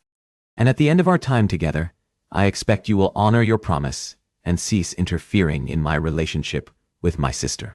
From that nearby aisle, a happy squeal went up, followed immediately by the boy shushing her to silence, muffling that telltale happiness with what Abaddon suspected was his hand. His mouth twitched, even as Glenn firmed her lips. No wonder they existed in a perpetual pout. Not that he minded. They were perfectly plump and lush and put a man in mind of forbidden wicked imaginings. Now, if you'll excuse me, Mr. Grimoire. He touched the brim of his brow. Glenn, he said, and this time, as she swept off, he made no attempt to stop her. Suddenly, Abaddon smiled, very eager for tomorrow, and the challenge before him. Chapter 4. Sometime between yesterday's meeting with Mr. Grimoire and this very moment, Glenn had lost her mind. There was no other way of explaining it. Pure madness was all that could account for the agreement she'd made with the fiercely handsome librarian, at a circulating library, so scandalous for the people it catered to, and the shocking selection offered. Standing across the street from the modest establishment, Glenn peered at the cheerful front window, adorned with a ring of garland and a bright crimson bough at the center. When was the last the halls of her family's household had been decked so for the holiday season? Her eyes slid shut, as a buried memory from many winters past slipped in. Glenn and her mother hanging garland, and as they did, singing Christ was born on Christmas Day so very loudly, they'd not heard the Duke. Until they had. Until his shouts had drowned out their revelry. Decorating? As if you are bloody servants, and we do not celebrate as the plebeians do. Is that? Glenn came whirring quickly back to the present. Kenneth, her family's driver, stared at her with a concerned gaze. Do you require anything, my lady? She gave her head a slight shake, clearing the cobwebs of unwanted memories. No. Nothing, Kenneth. Thank you. I'll be along shortly. With that, Glenn gathered the hem of her cloak and dress, and continued the rest of the way to Mr. Grimoire's library. The sooner she got this over, the better she'd be. Only, as she found herself on the stoop, staring at a wreath entirely too big for the door, she braced for the expected rush of horror or panic that came from being here. But it didn't come. Instead, there was a stirring of excitement inside. It had been so long longer than she could remember, since she'd done anything she wasn't supposed to. She'd been unfailingly prim and proper, and conducted herself at all times above reproach. Until now.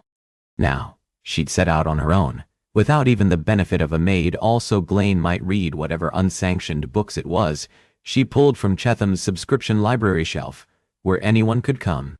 Or is it the prospect of seeing him? Is it really that you have never met a man so bold, so insolent, and so dangerously handsome? Her breathing increased.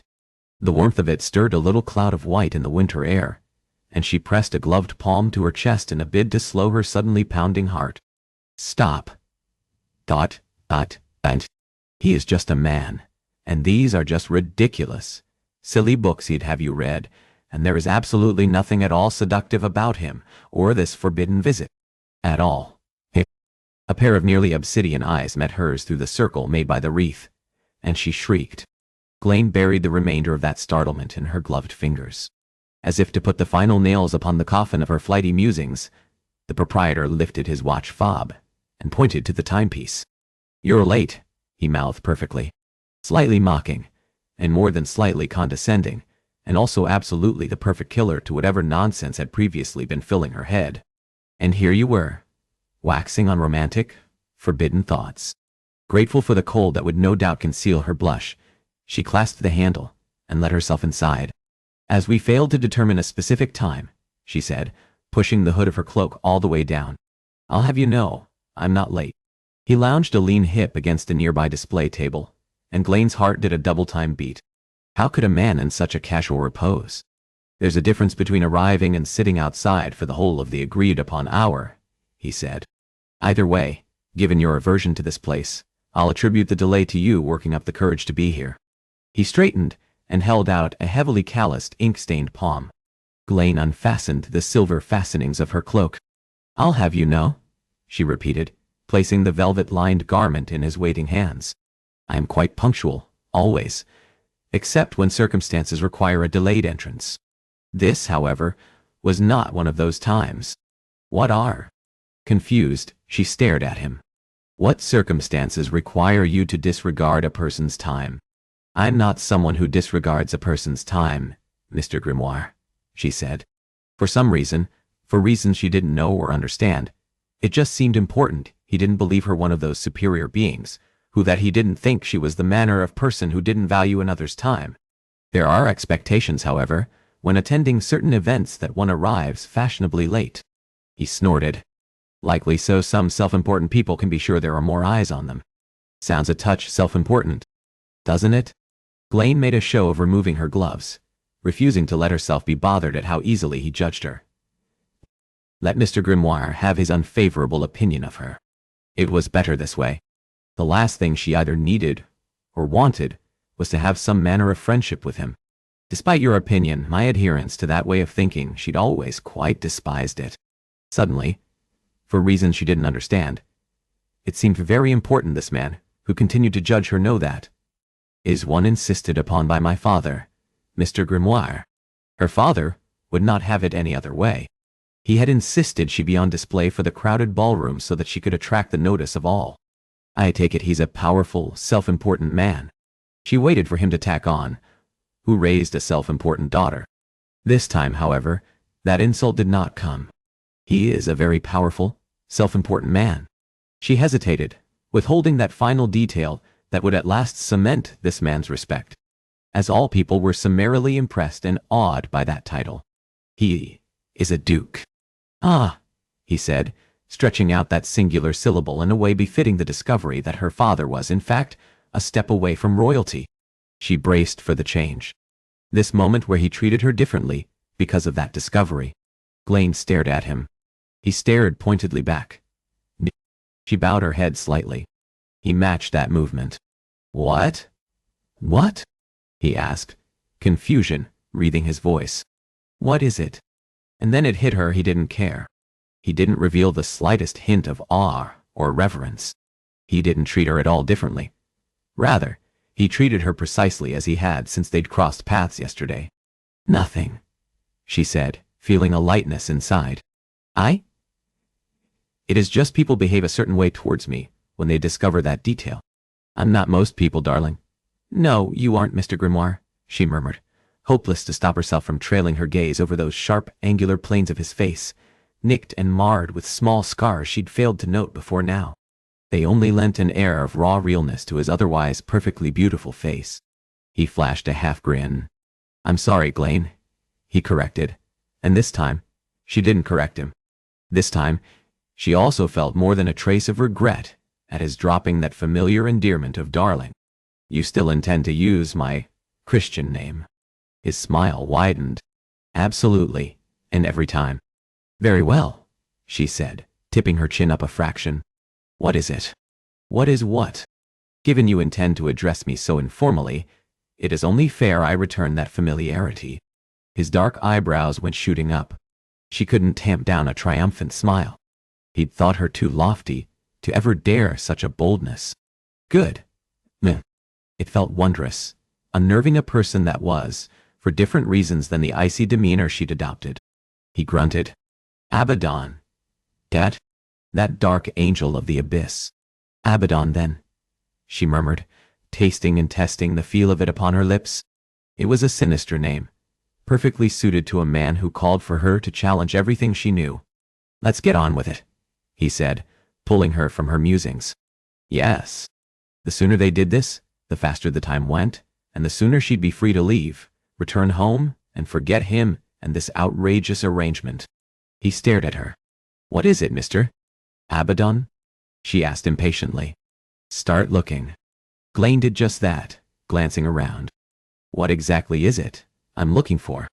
Abaddon gave her an incredulous look. You're jesting. I assure you I do not kid or make jests, she said impatiently. The unlikeliest of circulating library owners snorted. Now, that I can believe. She bristled. He's just trying to get you riled up. You've perfected being unaffected. You've come to embody a cool ice princess with everyone. This man was, or should be, no different. Why don't you just tell me what the problem is? You're in a library. You look. You read some of the pages. You determine what stories you like to read. He wanted her to peruse the shelves then. Very well. This she could do. Glane inclined her head. If you might point me to the copies on elocution, and the hell I will. Heat exploded on her cheeks. Cursing as you do, and in front of a lady, you'd do well to not only have a section, but to read those books yourself. Abaddon dropped a broad, powerful shoulder against the end of the shelf. Oh, I have those books. Smallest section I've got, and actually the least read by my patrons. Annoyance ran through her. And yet, you won't direct me to them. She fought the urge to stamp her feet, and instead made herself take a deep, steadying, and more importantly, calming breath. Always be in control. Always be coldly indifferent and polite to the point of impolite. Very well, sir. Is that to be my test for the day? You shall find yourself disappointed, as I can find the section well enough on my own. He slid into her path. That's not your test. Which implied there was a different one he was putting to her. Well, see, she snapped, drawing back as soon as that curt one-word syllable exploded from her usually always controlled lips. You're going to peruse the shelves, looking at different books than those stuffy ones you usually read, darling. Darling? Despite herself, a thrill of warmth invaded her chest and seeped out to every other corner of her being. It shouldn't. His was just a flippant endearment. And yet, she was hopeless to control the way her belly danced inside, as if to highlight just how unaffected he was by her. In return, Abaddon removed his fob and let the gold chain dangle in front of her nose. Glane instantly went cross-eyed as she attempted to bring those close numbers into focus. The gleaming gold cylinder twisted and turned before her face, too quickly for her to either make sense of the item carved upon the back or make out the numbers there. And she found herself intrigued about the object of clear value and how he'd come by it. It looked old, but well taken care of, and she wondered what it meant to him. And worse, why she should care. She didn't. She drew back. She was just curious about this odd, gruff, lightly coarse-speaking fellow who challenged her at every turn. That was it, and certainly nothing time's a-wasting, darling, he said, pocketing that item once more, and the spell was broken. Grateful for the reprieve, and welcoming the opportunity of putting some much-needed distance between the Glane, found her legs and turned dismissively in the opposite direction. She continued a quick march to the end of the aisle, and without pausing, looped around the next row of shelving, so that she was away from Abaddon Grimoire. Closing her eyes briefly, she pressed her head against the row of musty-smelling books. He is just a man. A rude, condescending man. Whatever interest you have in him is solely and strictly that. Glane took several more moments to repeat that mantra before opening her eyes once more and giving her head a hard, clearing shake. Let's get on with it, she muttered under her breath and grabbed the closest volume. Chapter 5. The lady fascinated him. And Abaddon wasn't fascinated by any ladies of the peerage. There'd certainly been enough of them coming through the doors of his circulating library. Many had come here slumming, eager to land themselves a spot in the bed of the notorious East Londoner who operated this establishment. Not a single one of them had been like Glain. She exuded an air that warned a mere mortal from daring to look at or touch her, and damned if that wasn't a greater lure than the apple Satan had put before Adam. The young lady was an interesting conundrum, flawless and perfectly in control one minute, and then the next, there'd be a break in composure as she grew visibly impatient, her motions quick as she muttered to herself, before quick as that lapse came, regaining complete control of her temperament, so that where Abaddon watched the lady, wondered if he'd merely imagined that reaction. "Ridiculous," she whispered under her breath, and his lips twitched up at the corners. No, he'd not imagined any of it. "What's the problem, darling?" The lady shrieked as the book went flying up and out from her grip before sailing quickly to the floor. Whack. Muttering to himself, Abaddon rushed to retrieve the forlorn copy, all the while glaring at her. "Have a care. Books are precious," he said, inspecting the leather volume for injury. "Then you would be well advised to not go spying on a lady and sneaking up on her when she is perusing titles. She'd a point there." He'd sooner turn the keys of his business over to a stranger, and return to his days as a thief in the streets than admit as much. Wordlessly, he handed the book over to now gloveless fingers. She snatched the volume and drew it close to her chest. Abaddon's stare, however, lingered upon her fingers.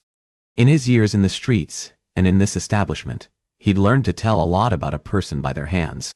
Hers were soft, lily-white. That display of her privilege should disgust him. Strangely, it had the opposite effect. As if she'd been unnerved, the lady dampened her mouth. Was there something else you wanted? He should let her get back on with her search. For some reason, not wanting to leave her just yet. "What's so ridiculous?" he asked. She puzzled her brow. "You said I know what I said," she said, a familiar blush filling her cheeks. "I barely whispered it." "Yea. Well, I hear all." His words were not mocking, nor teasing.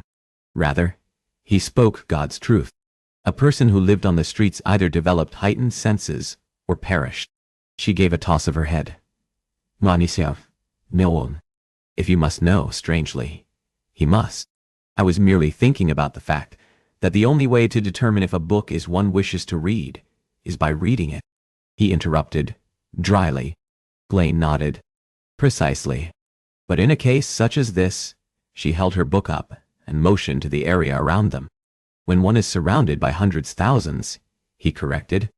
He was proud of his collection and didn't want her downplaying its true size. "Even better, thousands," she continued. "How is one to ever determine in a timely manner whether a book simply by looking at its title is in fact what a person wishes to read? It seems like a waste of valuable time." Her and her peculiar view on time. "That's the point of it." He slid closer. "And that's also the beauty of a circulating library, Glain," he murmured, reaching a hand out so close to her heart-shaped face. He felt the quick inhale and exhale of her breath, a soft, warm sough upon his skin, forcing himself to focus on the lesson at hand, and not this keen awareness of the beauty before him. Abaddon fetched a random volume and drew it out. "You can collect any number of books, fill your arms with them, and set a stack down on a table, and you can forget time, Glain," he murmured. Close as he was, he appreciated the bold slashes of her high cheekbones, her dainty, slightly pointed chin that added an air of interestingness to a face. Her face was a perfect model of those ancient Greek sculptors to have immortalized in stone. "You can just lose yourself." Hopeless to help himself, he dusted a finger along that prominent cheekbone, and her long blonde lashes fluttered wildly. "You can just lose yourself in." He forced his arm back to his side, and the lady's eyes flew wide. "Whatever books you've discovered. And you can also know that when you're done, there's thousands more waiting for you. You can return time and time again." And he imagined the tableau he spoke of, her visiting this place and sitting herself down in one of the cozy, well-used chairs and burying herself in whatever books she'd collected. He smiled wistfully. All the while she'd be muttering to herself and whispering quietly about her selection, and whatever it was she read on those pages. "I thank you." Glain glanced down briefly at the book in her hands. "But some of us don't have that luxury, Mr. Grimoire." She used his surname when she was cross. "Ah, yes. Forgive me." "That's right," he said, not bothering to keep the slight mockery from his voice. You're entirely too busy to idle away inside my morally decayed library. Color exploded on her cheeks. How dare you? Quite easily. I gather you're far too busy seeing to important matters like, let me take a guess, stitching flowers on some needlepoint. By the way her blush deepened, he was on the mark. I bet you're flawless on a pianoforte. Her lips went brittle. And that is a bad thing. So she was. He smirked. I'd wager you also sketch and paint a solid bowl of fruit or country landscape. Her color deepened, and if possible, her lips went even harder. Yes, those endeavors are far more important for you as a proper lady, aren't they? Tasks that don't require you to think or challenge you. Where you read all the books handpicked by your fine governess about topics that don't really matter. How dare you? She cried, her chest heaving, taking him aback with the force of the emotion bleeding from her eyes. At every turn, you continue to judge me. And yet, you know nothing about me. I sketch and paint, but I hate it. I mastered Latin and French and use it only when I talk to myself in my head, because I don't have the luxury of traveling the world as you, and all men, do. She took an angry step closer. And I don't visit circulating libraries and sit down reading books for hours upon hours about. She slashed a hand behind her. Books about happily ever afters, and love and romance or magic. And do you know why? Glane didn't allow him a word edgewise. Because there is no place for it. There is no magic in this world. She was right. No, you. See, show me Casterleigh. As someone who'd both witnessed and committed any number of sins, he could attest firsthand for those truths she spit out. He passed his gaze over her face, touching his stare upon each plane of her spasming features. I never knew that a lady could feel oppressed and miserable? She asked bitterly. I assure you, we can. For as impossible as your existence likely was, in ways you still have freedom of yourself and your decisions, and in how you carry yourself, that is afforded to no women. She thumped a fist against her breast. We, on the other hand, are at the mercy of first our fathers, and then, if we're lucky, our husbands. She spat those words in the clearest indication of just what she thought of the wedded state. Her every word shamed Abaddon, as he rightly deserved, but she wasn't done. And he deserved that too. You've identified me as a self-centered, self-absorbed heiress, no doubt. The killjoy of her livelier sister's happiness. Grabbing her skirts, she stalked the handful of steps between them, tilted her chin, and glared fiercely up. God, she was breathtaking in her fury. I am protecting my sister, and my brother, in the only ways I'm able. So don't you dare presume to judge me when you know absolutely nothing of our circumstances. With that blistering set down, she turned on a furious huff. He caught her lightly, gently, by the wrist. Please, he said quietly. Don't go. Glane should go. He'd given her every reason to leave. He'd been rude and condescending. Yet, as coldly mocking as he'd been, hurling all the assumptions he'd made about her, at her, how tender and warm his voice was the next instant. His baritone, a shade too deep, and slightly gravelly, coarse with street-roughened tones, had gone soft in a way she'd not expected this man to ever be soft. And yet, she remained equally entranced by his hold upon her, impossibly tender and soft, from a man whose fingertips and palms proved so large and calloused. She stood there, stiffly, warring with herself. Reluctantly, Glane nodded. He released her, and she went cold in the place where he'd touched her. We'll begin again, tomorrow, he said quietly. And why did it feel as though they spoke of something entirely different? Why did her heart race and her breath hitch, and her mind think only of new beginnings, with this man who loved books and operated his own establishment? Incapable of anything more than a nod, Glane remained mute.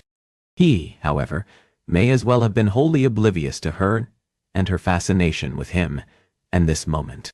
Rather, Abaddon perused the shelving beside them, using a finger to skim the titles as he looked. Whoa! Dropping to his haunches, he stopped his search on one. He tugged out a volume and then straightened. Try this one. Fighting the magnetic pull of that penetrating stare, Glane made herself look at the book he'd given her. Given her. I'm not interested in romantic TT. Her words trailed off. A vindication of the rights of women. This is what he'd selected for her? She glanced up. He nudged his chin. I think you'll enjoy that and probably agree with her on much. Returning her attention to the small bound copy, she fanned the pages, pausing as she went. My own sex, I hope, will excuse me if I treat them like rational creatures, instead of flattering their fascinating graces, and viewing them as if they were in a state of perpetual childhood, unable to stand alone. Glayne continued skimming the volume. Taught from their infancy that beauty is woman's scepter, the mind shapes itself to the body, and roaming round its gilt cage, only seeks to adorn its prison. Glayne's breath caught for a second time that morn, but for entirely different reasons than the feel of Abaddon's touch, or the heat of his eyes upon her, but no less entrancing or seductive. Hopelessly captivated, Glayne read, and the world ceased to exist beyond anything but the inked black words upon the pages of this seductive text given her by Abaddon Grimoire. She wanted to keep reading of these philosophies, forever. Glayne stopped on a page. I earnestly wish to point out in what true dignity and human happiness consists of. I wish to persuade women to endeavor to acquire strength, both of mind and body, and to convince them that the soft phrases, susceptibility of heart, delicacy of sentiment, and refinement of taste, are almost synonymous with epithets of weakness, and that those beings are only the objects of pity, and that kind of love which has been termed its sister, will soon become objects of contempt. She snapped it shut, and reflexively Glayne took several much-needed steps away from him. I can't read this, she said, her voice weak and breathless to her own ears. She held the book out toward him in both a plea and demand for him to take it. Sure you can, he said in that rough murmur. That's the beauty of a library, and books themselves. You can read anything you want, and you can feel any way you wish to feel reading them.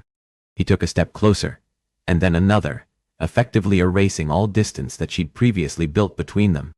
She could feel as she wished, and yet, in her mind, she replayed those damning words, over and over again. I wish to persuade women to endeavor to acquire strength, both of mind and body, and to convince them that the soft phrases, susceptibility of heart, delicacy of sentiment, and refinement of taste, are almost synonymous with epithets of weakness, and that those beings are only the objects of pity, and that kind of love which has been termed its sister, will soon become objects of contempt. Her throat worked, and she squeezed her eyes shut and abide. It's rubbish, she said, her voice tight and brittle to her own ears, and she knew her words were a lie. But God help her, she wanted a fight with him. You've given me rubbish to read. He placed his lips close to her ear, and her breath caught for a different reason. You know I haven't, darling, he whispered against that sensitive shell. Delicious little shivers raced down her neck and all the way down her spine, leaving her giddy with a giggle she sought to suppress. You know you read those words and saw the value in them, and you know you want more. He was right. She wanted more. Something in the air shifted, growing somehow more charged, more electric. She should fight the pull. She should move away from him, and this moment, and yet, she angled her head ever closer towards him. He edged slowly towards her, in that same way. Two dissimilar people, moving in a like way, drawn towards one another, like those magnets her brother played with. An irresistible pull between them. Even as Abaddon shifted, lowering his mouth to hers, Glayne leaned up and touched her lips to his. With a guttural growl better suiting a primal beast, he kissed her. His harsh, beautiful lips were a brand upon hers, as though with each slant he sought to learn the feel and taste of her flesh, imprint upon her, and then memorialize this moment for all time. Sighing, Glayne crept her arms about his thickly muscled neck and turned herself over to this. Nay, to the powerful, completely masculine Abaddon Grimoire. Somehow, this was safer than their previous heated exchange.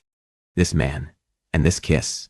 Safer than that bluntly expressed, so very accurate criticism of all that Glayne was of all that she'd let herself, nay made herself, become.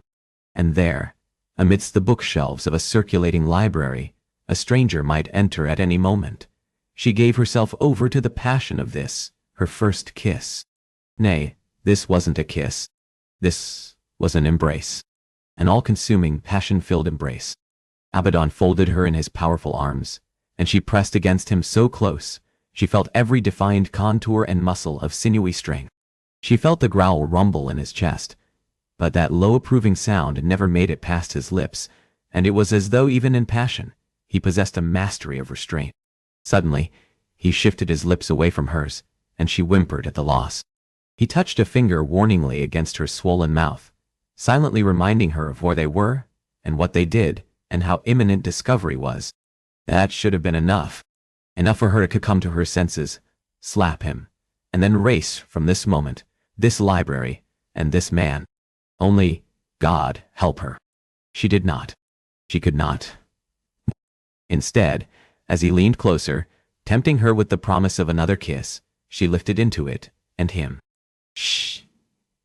He breathed against her ear, and she managed nothing more than a jerky nod, acquiescing to his warning and the continuation of his embrace. He placed a kiss against her lips, and unlike the kiss before, he didn't devour her. He didn't kiss of her and taste of her, like a man who wished to consume, but rather, he explored like the most patient explorer, delving into uncharted territories, to which he now staked a powerful claim. He continued his quest, lightly nipping at her slightly fuller lower lip, and then licking at the corners of her mouth. She clamped her legs together in a bid to alleviate the sudden pressure that had built there. Her efforts proved in vain. A liquid heat pooled at her center, and reflexively she moved her hips against him. That slight thrusting brought her flush with the hard ridge of flesh prodding against her belly. He chuckled, the sound a low, triumphant, all-pleased masculine rumble. It didn't grate. Rather, as he continued to trail his lips down the curve of her neck, lightly nipping and sucking of that flesh, it fueled a heady sense of power that came from his appreciation of her body. She wasn't a woman who men desired. That was, not a woman anyone desired beyond the size of her dowry and her lofty connection to London's most powerful duke. But even those lures had never been incentives enough for men to see past the barrier she'd built to keep herself safe and unmarried. Nay, they all avoided her gaze, and her altogether. Unlike this man, Abaddon, he was not repelled by her. Nay, he devoured her, and she went even several shades hotter inside at the realization of the power she had over him. This strong, primal, masculine man wanted her. Abaddon filled a strong, powerful hand with her right buttock and pressed her even closer to him. She whimpered and rubbed like the kitchen cat in heat she'd observed 2 years earlier, and he swallowed that telltale sound of her yearning with his kiss. He stroked his tongue against hers, a bold, angry lash, and she matched each glide in a dance more forbidden than the waltz. Blaine didn't want this moment to end. She wanted to feel his hands on her. She ached to know what came after the kiss. She wanted the tinny bell at the front of the library jingled. Abaddon yanked his mouth from hers, and it was all she could do to keep from crying out. As she slumped against the shelves, finding support and purchase as her knees trembled, she should be horrified at the prospect of discovery. Instead, an overwhelming urge to weep at the interruption filled her. His embrace, nay, their embrace had been the single most beautiful, special, magical moment of her entire existence. Abaddon, her gaze went to him. A completely cool, collected, and wholly unfazed Abaddon Grimoire, who consulted his timepiece. "Time's up, darling." He dropped the chain back into his pocket. "You're free to go." That was what he'd say. She felt a blush burn up her cheeks. What in heavens had she done? She was hardly a woman given to lapses in judgment. She'd never, in the whole of her life, lost control of her senses. And in this moment, with this man, she'd done precisely that. It was a mistake she'd not make again. With all the aplomb she could muster, Blaine straightened on still, unsteady legs. "I thank you for your assistance this morning, Mr. Grimoire," she said loudly, for the benefit of whichever patron now wandered the circulating room. He bowed his head. "My pleasure." His heated gaze bore into hers. "It was all my pleasure." Her heart thumped wildly. Surely, she wasn't merely imagining the double meaning behind that statement? Slowly he shifted closer, and her body of its own volition swayed nearer to him. She didn't care about the other patron present, or the imminent discovery. She should. On. The threat of ruin should itself be enough to send her fleeing. Only, she was powerless against the steely man's pull over her. Abaddon reached out, and with a fluttering in her chest, Blaine lifted her mouth to his. He held a book out. A book? The world came crashing, screeching, and sliding to a jarring halt. He winked, and that wildly beating organ in her chest increased to a frantic double time. "If you'll excuse me, I've other patrons to help." With that, he turned on his heel, stalked off, and left her there fighting to regain control of her wits.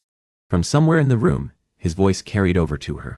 Whatever words he now spoke to his latest patron were muffled, but matter-of-fact, as if not even moments ago he'd been making love to her mouth, and she'd been rubbing herself against the hard, contoured muscles of his powerful body, because it clearly hadn't meant anything to him. She'd do well to remember that for the next time she saw him. Even so, the memory of that kiss remained with her as she quit the library and made the journey back to her family's Mayfair townhouse. As she sailed up the steps a short while later, a dreamy smile played on her lips when the doors were drawn open by the Duke's always dutiful servants. "Where in blazes have you been?" That cold, icy greeting brought her whirring, crashing back to reality, as only that frosty welcome could.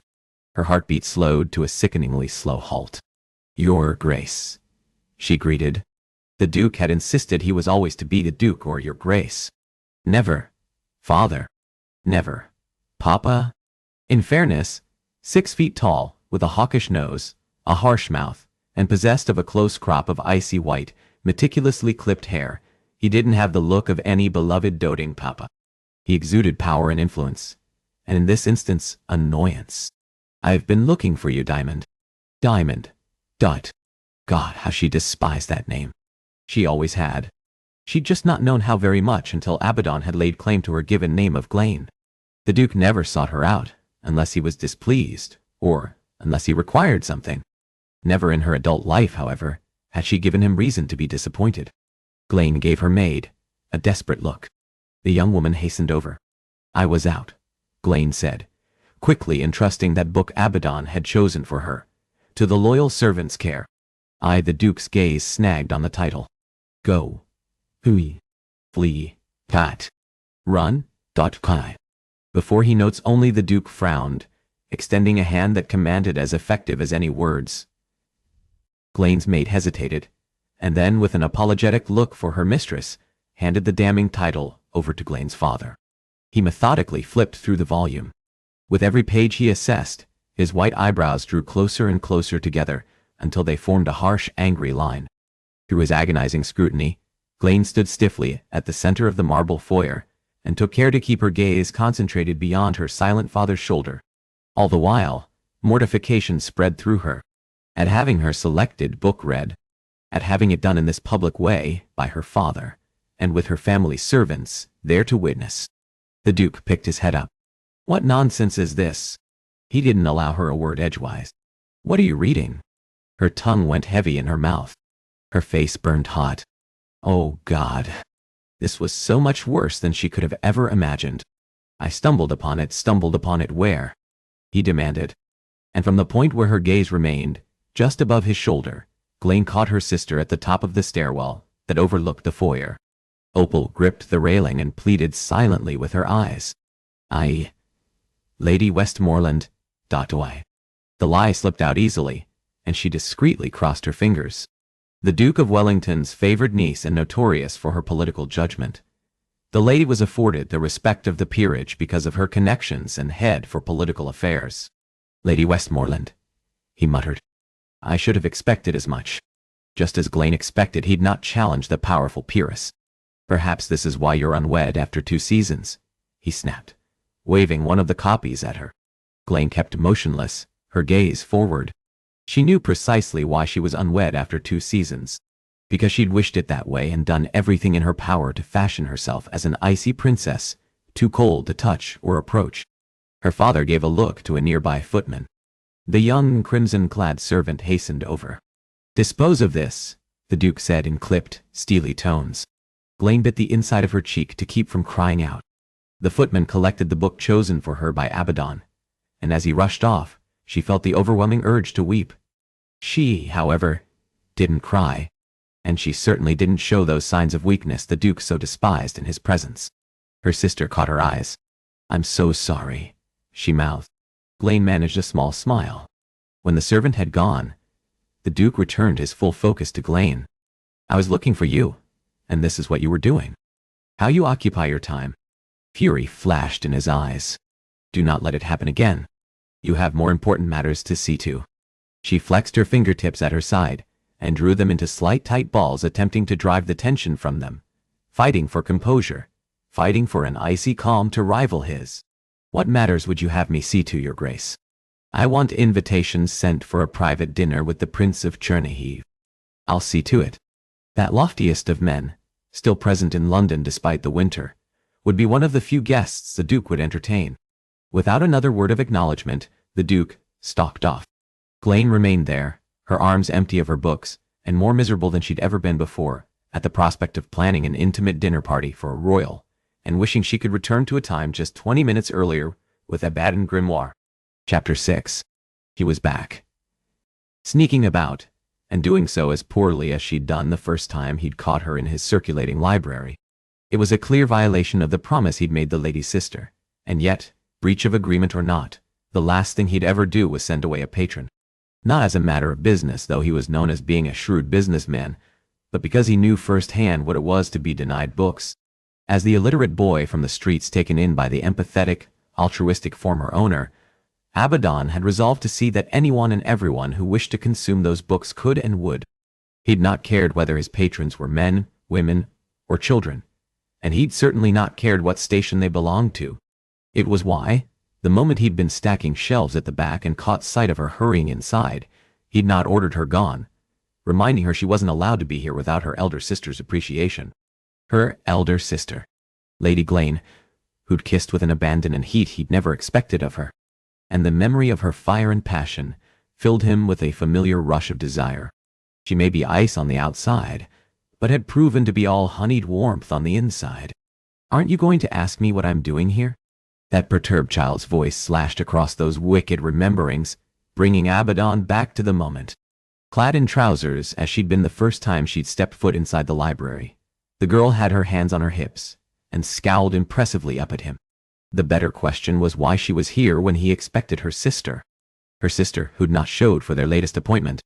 After he'd kissed her that embrace, a fiery conflagration that would leave the lady burned, and likely never to return, he'd thought it doubtful she'd find her way back. Even so, there was a wealth of disappointment. Did you hear me, Mr. Grimm? I was speaking to you. Forcing his head out of the clouds, he grinned. Ah, you want to be seen this time. Yes, she said with the direct honesty only an innocent child was capable of. And it has taken you long enough to notice me. Oh, he'd noticed her. He'd simply not addressed her. You know, your sister doesn't want you here. Yes.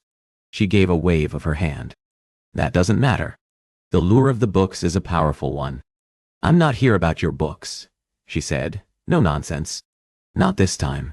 She returned the book she'd been reading to the shelf. I'm here about my sister. About Glane. He hooded his eyes. Glane, who'd reneged on their agreement. Oh. She wanted to be here.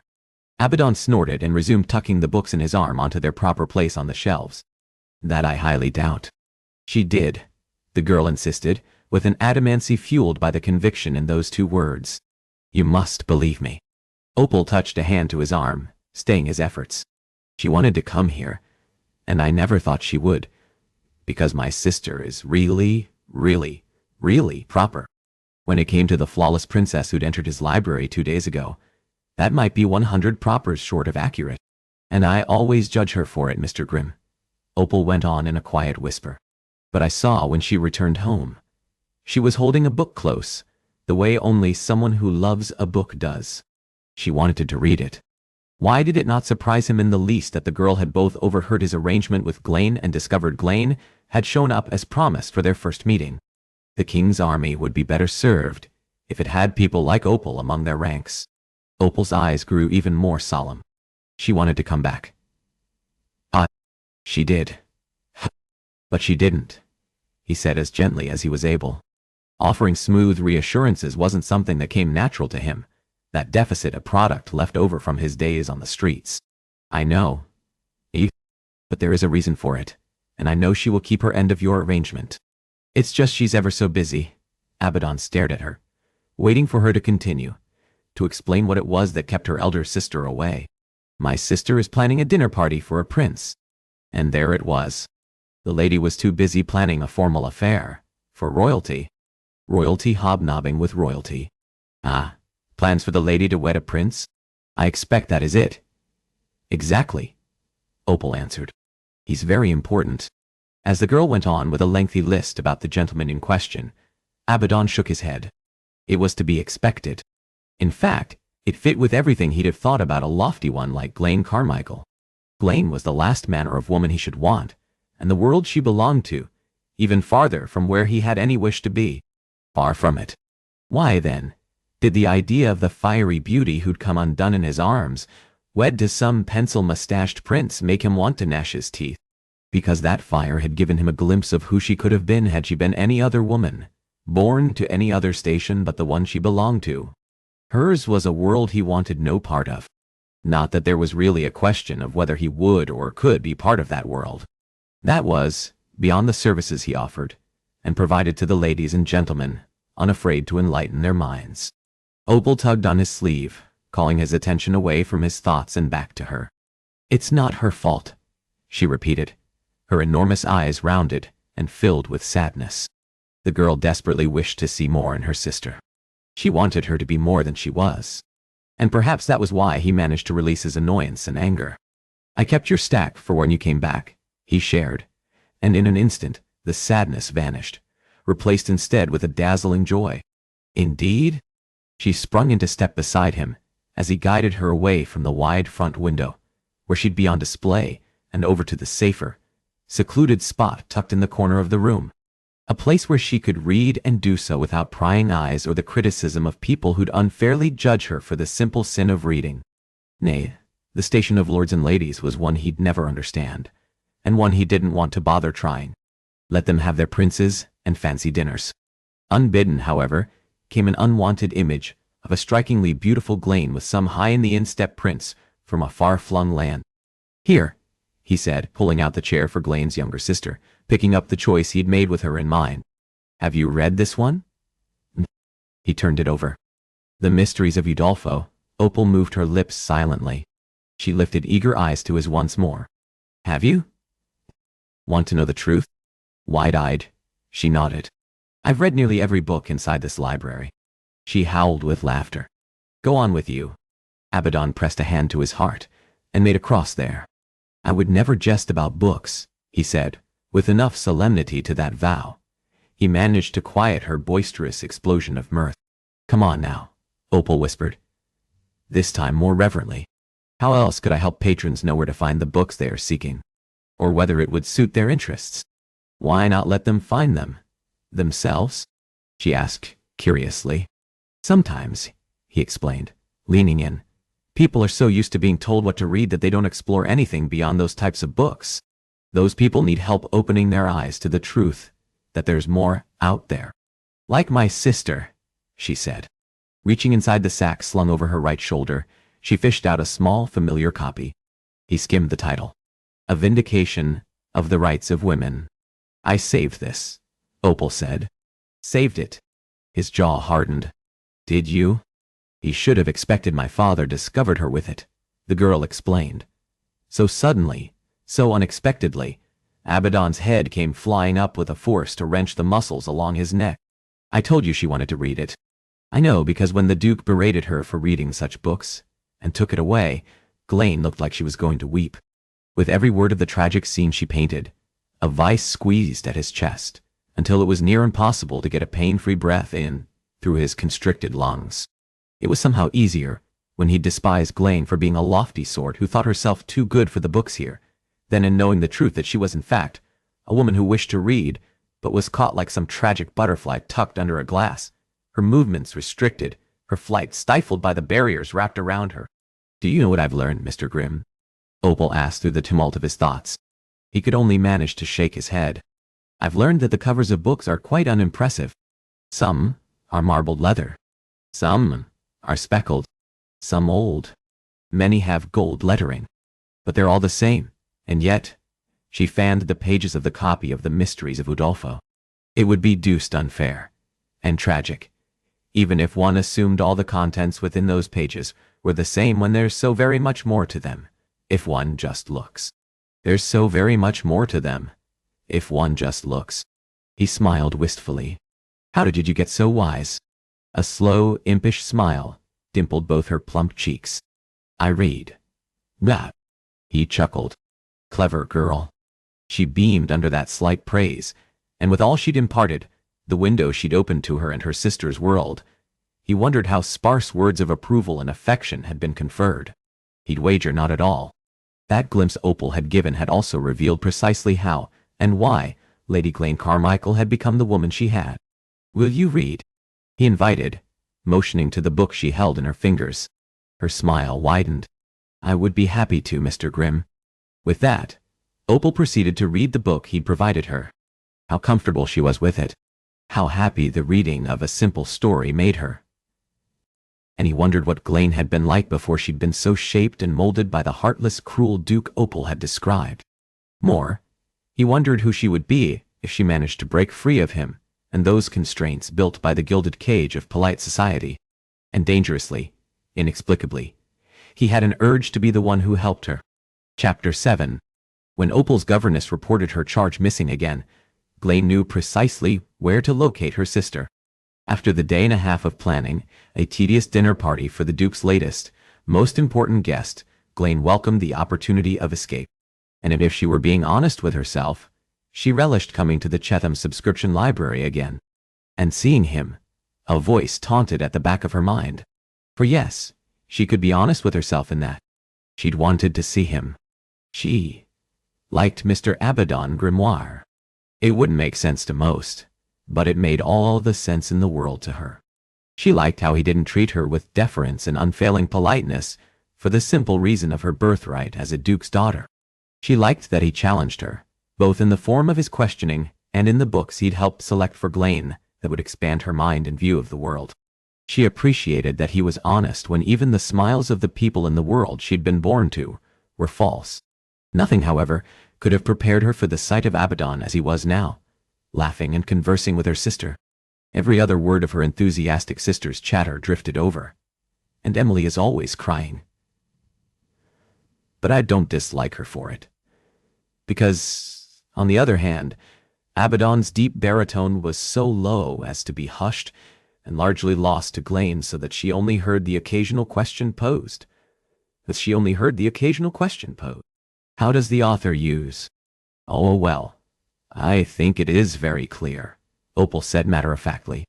Everything about the setting is ominous. The buildings are soaring. The passageways dark and mysterious, and Abaddon leaned in towards Glane's sister, and Glane found herself leaning forward too, in a bid to hear whatever he'd say next. Only she couldn't, and she mourned the loss of all of the words he spoke. For she also knew he didn't speak with the same judgment and condescension Glane's own father had shown about the books he'd found her with. And she knew for the simple reasons that Abaddon posed questions about the book they discussed, and her sister answered with ease and relaxedness. Nay, this was no condescending lecture. He sat there so comfortably at a tiny round oak table, entirely too small for his 6 feet, 4-inch physique, chatting comfortably with a young girl about books that fascinated her. Nor did Abaddon judge Opal for her interests, or seek to steer her to books that were safer topics and considered more suitable for a young lady. Rather, they conversed freely, animatedly, over a handful of leather volumes, and whatever questions he posed had Opal chattering like a magpie, her cheeks bright, her eyes sparkling as they'd never been at home. And God help Glane. In that moment she fell more than a little in love with Abaddon Grimoire. In a world where noblemen fathers, older brothers, and husbands didn't have the time or inclination to bother with their daughters, sisters, and wives, Abaddon saw them. Not just women, a young girl. Her eyes slid shut under the powerful wave of emotion that crested within her breast. As a child, Glane herself had been even more invisible than she was now. Her father certainly hadn't a use for her. She'd not even minded so much. She'd simply thought that was the way of the world, and had instead relished every moment spent with her free-spirited, loving mother. Then her mother had died giving birth to Flint, and Glane had become a solitary, lonely child, grateful for the brother and sister. 2 children whom the Duke also hadn't given a jot about beyond the fact he'd at last had an heir. Glane opened her eyes, once more taking the sight of Abaddon and Opal. Her sister's lips moved a moment. Her cheeks were flushed with happy color. Glaine's throat worked under the force of emotion. She fell in love with him for being a man who not only didn't seek to restrict a girl's or woman's growth, but who treated them as equals in every way. She fell in love with him for not thinking himself too important to bother with a girl. It hardly mattered that he'd proven harsh and unforgiving in his opinion of Glane herself. After all, he wasn't wrong. He saw what the world saw, and made the assumption she'd wanted the world to make, that she was some duke's privileged, pampered daughter, and not interested in being more than that. Oh, how she wished, though, that he saw her. He'd given her those books. He'd read her, and rightly deduced that she both needed and wanted books that would challenge her and more, ones that would make her challenge the existing order. Glane! Opal's happy shout filtered around the room. Glane cringed at having been caught watching them. Abaddon slid an inscrutable look her way, and she tried to make something out of that piercing gaze. Wood scraped loudly upon wood, as Opal shoved back her chair, hopped to her feet, and raced over to join Glane. "I am ever so happy you came after all." She threw herself at Glane and nearly knocked them both off balance with that hug. Some great shift had occurred between her and her sister. What had changed? Stiffening, Glane awkwardly returned that half-embrace, feeling Abaddon's eyes upon them still. "You can't keep rushing off without an escort, Poppet," she gently chided, stroking the top of her sister's head in the same manner her mother had Glane's. Her sister, however, had never known their mother. "It's not safe. Mr. Grimm will ensure no harm befalls me." "Yes, I believe that." Glane lifted her gaze from her sister and looked to Abaddon. His opaque gaze revealed nothing of his inner thoughts. Unnerved by the unswerving intensity of those cobalt irises, she glanced down at Opal once more. "However, anything could happen to you on your way to and from the library." "It won't," Opal said in an instant, with all the confidence only a child who'd remained untouched by the pain and suffering of life knew. And this, here, was alternately Glane's greatest accomplishment and her greatest failing. Glane met Abaddon's gaze once more. "Wait for me in the carriage, Opal," she quietly directed.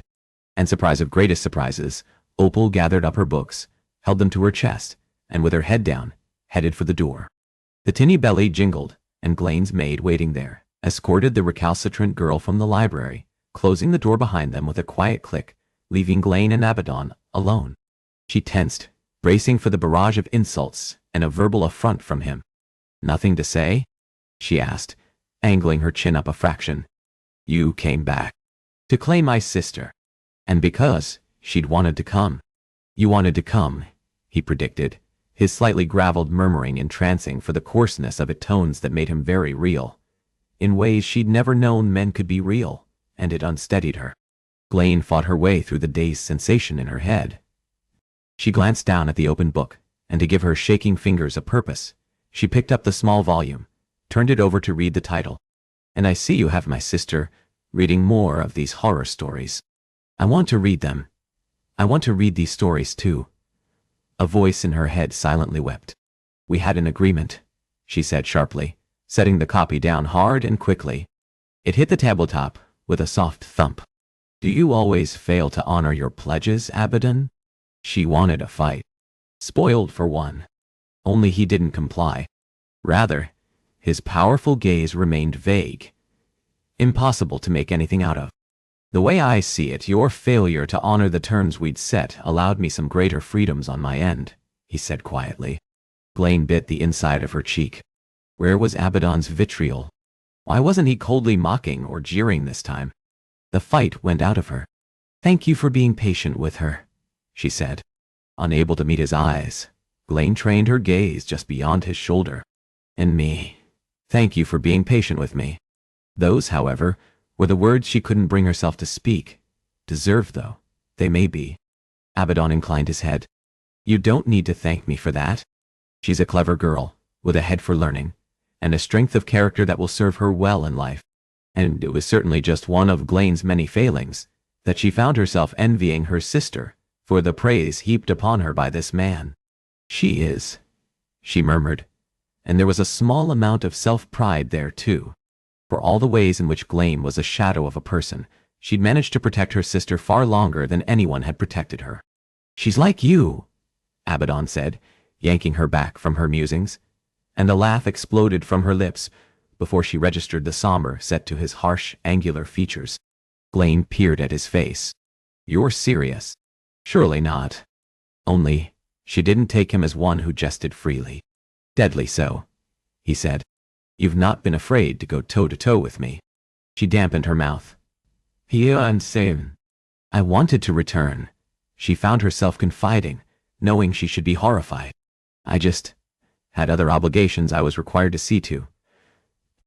"I know." He knew? Warmth spiraled through her whole being. Why was he being so nice? "Here."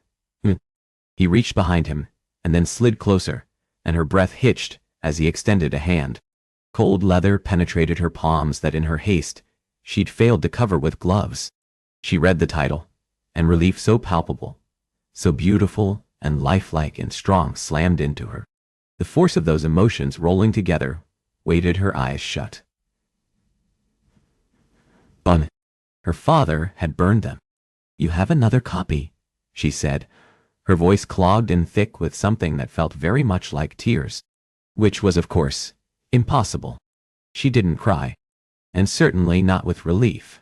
And certainly not over books.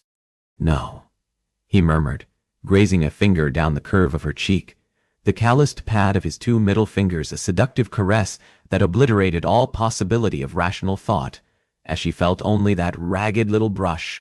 It brought her eyes weighted shut, and muddled her thoughts and her senses, so that she could only feel and think of the kiss she'd known in this very room. "That's the one I gave you." It took a moment for that handful of murmured words to penetrate the haze his quixotic touch had wrought, and then it did. "That's the one I gave you." As in the copy. As in, "Your sister rescued it," he confirmed. Rescued it. Which meant, Glayne's entire body tensed, and her eyes came flying open, and she at last registered the look in his. The glimmer she'd taken as desire, she now saw for what it really was. Oh God. Pity. It radiated from his eyes, searing her in a different way. And she recoiled, retreating from that sentiment, and for her startling lapse in composure and control of her senses.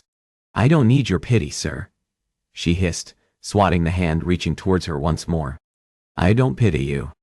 "Liar. Dot. I understand you more, Glayne," he murmured, striding over, and she realized she'd backed away from him, and he slowly edged out that space. Not threatening, but also direct. "I'm not some complex puzzle, Mr. Grimoire," she said tightly, between clenched teeth. "I'm not a scientific study for you to try and make sense of." "I've never been one for puzzles," he murmured. "But I somehow seem to make all number of exceptions where you're concerned, darling." "Darling." That endearment rolled together with his words knocked loose the remainder of the argument on her lips, and it flew from her head. She was just a woman. But no one had seen that. Not before him. And likely never again after. Her lips trembled. "Here now," he murmured, tracing the pad of his thumb along that quivering flesh. Glayne's breath caught. The earth stopped spinning, and yet she found herself dizzy like she'd spun in 1,000 fast-moving circles, dazed by that soft, mesmerizing touch. He let his arm fall, and she silently, secretly cried out for the loss. Only, he did not retreat. His gaze lingered on the flesh he'd so gently stroked with his finger. He was so close, his mouth so near hers, all she need do was stretch up on tiptoe, and their lips would meet. She trailed the tip of her tongue over that flesh which prickled with the memory of the feel of that first and last kiss. Abaddon leaned down slowly, allowing her to move, to flee, to retreat. But God help her, she couldn't. Nor did she wish to. Her lids grew heavy as she stretched up towards him, towards the kiss she craved. And then their lips touched. Her breathy moan mingled with his low, guttural groan. That sound rumbled within his chest and moved through her, and once again she surrendered herself to this man's embrace. He slanted his mouth over hers with an ardency of one who wished to devour her, and she matched him hunger for hunger. Gripping the front of his soft wool jacket to keep herself steady, she pulled him nearer. With the pad of the same thumb that first kindled the flames of her desire, he pressed along the curve of her jaw, delicately prodding, wordlessly urging her to open for him, and Glayne did. She let her lips part and let him inside, and whimpered the instant his tongue touched hers. He tasted faintly of mint and honey, an unexpectedly sweet taste for a man so hard and powerful, and it liquefied her. She lashed her tongue against his, swirling her flesh around his, in a bid to consume him and that sweetness. Abaddon sank his fingers into her hips, kneading the flesh, then slipped his palms under her buttocks, cupping her. The life drained from her limbs, and she went weak in the knees. But he simply caught her, and edged her back, guiding her to rest on the edge of the small oak table. Of their own volition, her legs slipped open, the fabric of her dress crunching in a shamefully hedonistic rustle that should have recalled where she was and stopped her. Instead, she found the ache between her legs throbbed all the more, and she was incapable of centering herself on anything other than that ache that was both terrible and wonderful, all at the same time. Abaddon gently nipped at her tongue. He was a primitive beast marking her, and she returned that light bite in kind. He growled his approval, and Glane thrilled at it, and in this, a powerful awareness of her femininity. She reveled in her desire, and in this glorious man's hunger for her. In a world where people disdained her, looking upon her as the aloof, frosty figure she deliberately fashioned herself into, Abaddon saw a woman capable of passion and desire. He palmed her breasts, and a low moan spilled from her lips that sounded lost to his kiss. Before he drew his mouth away, she whimpered at the loss, but he merely shifted his attentions, touching his lips to the shell of her ear, flicking that flesh with the tip of his tongue, then moving onward in his quest. He placed his lips against her neck, touching them to the place where her pulse pounded for him and his embrace. Abaddon lightly suckled and nipped at that spot, and on a shuddery sigh, she tangled her fingers in his unfashionably long black strands and held him close. She'd never believed she was capable of this because she had come to see in herself what the whole world did, only to find she was capable of great emotion and fire and burning, and that she wanted all of it. She wanted to live life as fully as this embrace. She wanted to know love and passion, and she never could. Glane wrenched back, recoiling from that truth, and this embrace she ached to continue. She wept inside and railed at the impossibility of what she'd wanted. "Stop!" she rasped, and even as he instantly ended that kiss, Glane shoved him. Despite her ineffectual push against his broad, powerful physique, he straightened so very casually, as if they'd not just been making love with their mouths, and took several steps away from her. Glane jumped up. Her skirts fell noisily about her ankles, and to give her hands something to do, to give herself a purposeful task, so she didn't have to meet Abaddon's eyes, she frantically patted at the front of her dress. The bell at the front of the library jingled announcing a patron, and Glane lifted a frantic stare to Abaddon, needing him to retreat, lest they be seen standing so closely together. Yet, with the speed of a London pickpocket who'd filched her reticule outside the theater one night, years earlier, Abaddon had already moved. Glane kept her head down and headed for the door. "My lady," Abaddon called, "you're not going to want to forget your book." He pointed to the volume she thought her father had burned, the one Opal rescued and returned. And the only reason she grabbed it was so the dark-eyed patron, now giving her a curious look, didn't wonder at her empty hands. Throwing her shoulders back and tilting her chin, Glane marched from the library with her head held high, and not a single word more for Abaddon Grimoire. Chapter 8. Abaddon didn't have too much of a problem with the nobility. Yes, he thought they were hoity-toity, self-important snobs, but he also had seen enough of those men and women come through the door of this library to know they were to be pitied more than anything. Gilded birds, the lot of them, trapped in cages with their wings clipped, and no hope of flight or escape. He'd seen enough, and had enough experiences with them, to also know their world was the last one he wished to belong to. That those people weren't the kind he cared to rub shoulders with aside from his dealings, with the ones eager to fill their minds with knowledge or escape in the pages of the books he offered. That was, with the exception of the Duke of Strathern, his greatest sponsor and the latest gentleman to enter his shop. And now the exception includes a certain lady who kisses like a temptress. "A quiet day?" the Duke remarked. Tugging free his gloves, Strathern stuffed them inside the front of his fine woolen cloak, and cast an interested look out the window. "That is with the exception of that one." He followed the other man's pointed stare to where Glane, her cheeks red from either her blush or the cold of the winter air, moved with purposeful steps towards the black lacquered carriage waiting across the street. Abaddon grunted. You know, winters in London are quieter. To be expected, there aren't as many patrons, he said, hoping that was enough to throw the other man off wherever this questioning was likely going. Alas, his attempts proved in vain. I don't recall seeing Lady Diamond here before, Strathern remarked. You know her? Abaddon asked, that uncharacteristically impulsive question slipping out before he could call it back. And he silently cursed himself that lapse as his closest and only friend turned that sudden, entirely too interested focus back on Abaddon. Indeed. Our fathers were close, as only two powerful dukes who took themselves and their stations too seriously could be. Of course, the duke would know a fellow duke's daughter. Those two would move in the same circles. And it also meant Strathern had known Glane since she'd been a girl. Played together as children, did you? Feigning casualness, Abaddon forced a drollness into his tone, attempting to pull more information from the other man about what Glane had been like as a girl. The other man scoffed. Hardly. She was a mere child, and I, a young man. My recollections of her largely include a silent, sullen girl too self-important to speak, even when spoken to. Her aloofness as a child, however, is nothing compared to the glacial woman she's become. Now she's polite society's greatest diamond, just as her Christian name suggests, as glitteringly beautiful as that precious stone, but as cold and unfeeling as it, too.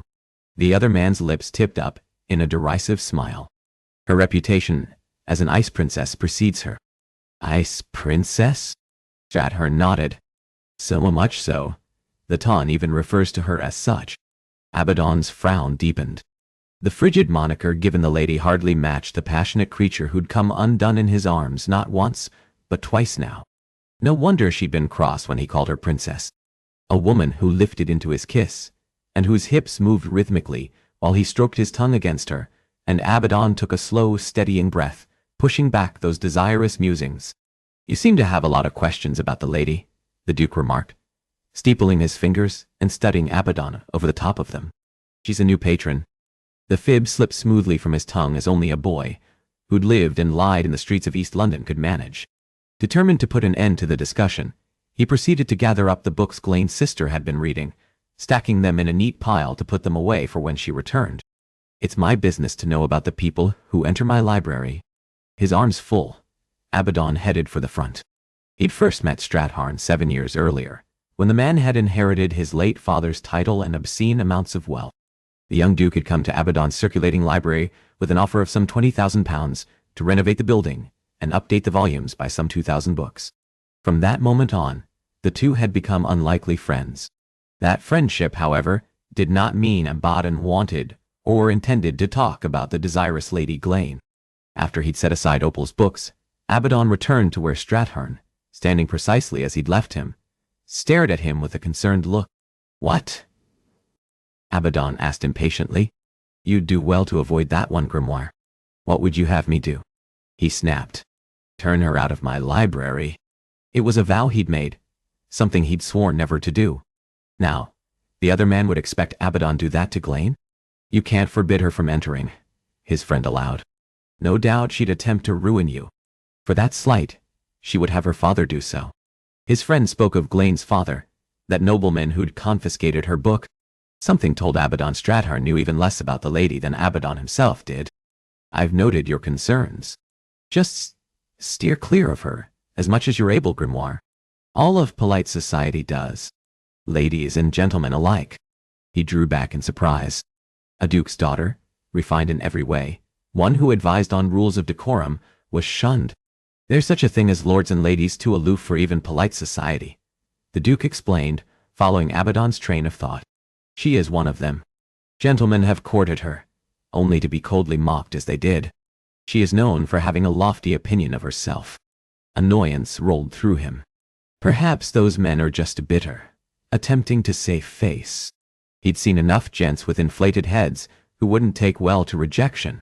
Possibly, Strathern allowed. I thought as much too once. Something hovered unspoken in his friend's words, but as real as if it had been uttered. An unpleasant sensation roiled in his gut. You courted the lady, he said, his voice rougher than usual. An image of the regal, basically royal pair together set his teeth on edge. Not at all. A light flush filled the Duke's sharp cheeks. In my case, I attempted nothing more than a dance with the lady. When I attempted to speak with her through the set, she looked away, appearing bored, and told me if I was searching for shared interests, not to bother, as there was absolutely nothing either of us had in common, except our link to a dukedom, and in that, she was right. We are nothing alike. The Duke dropped an arm around Abaddon's shoulders. And you, dear friend, will do well to remember that.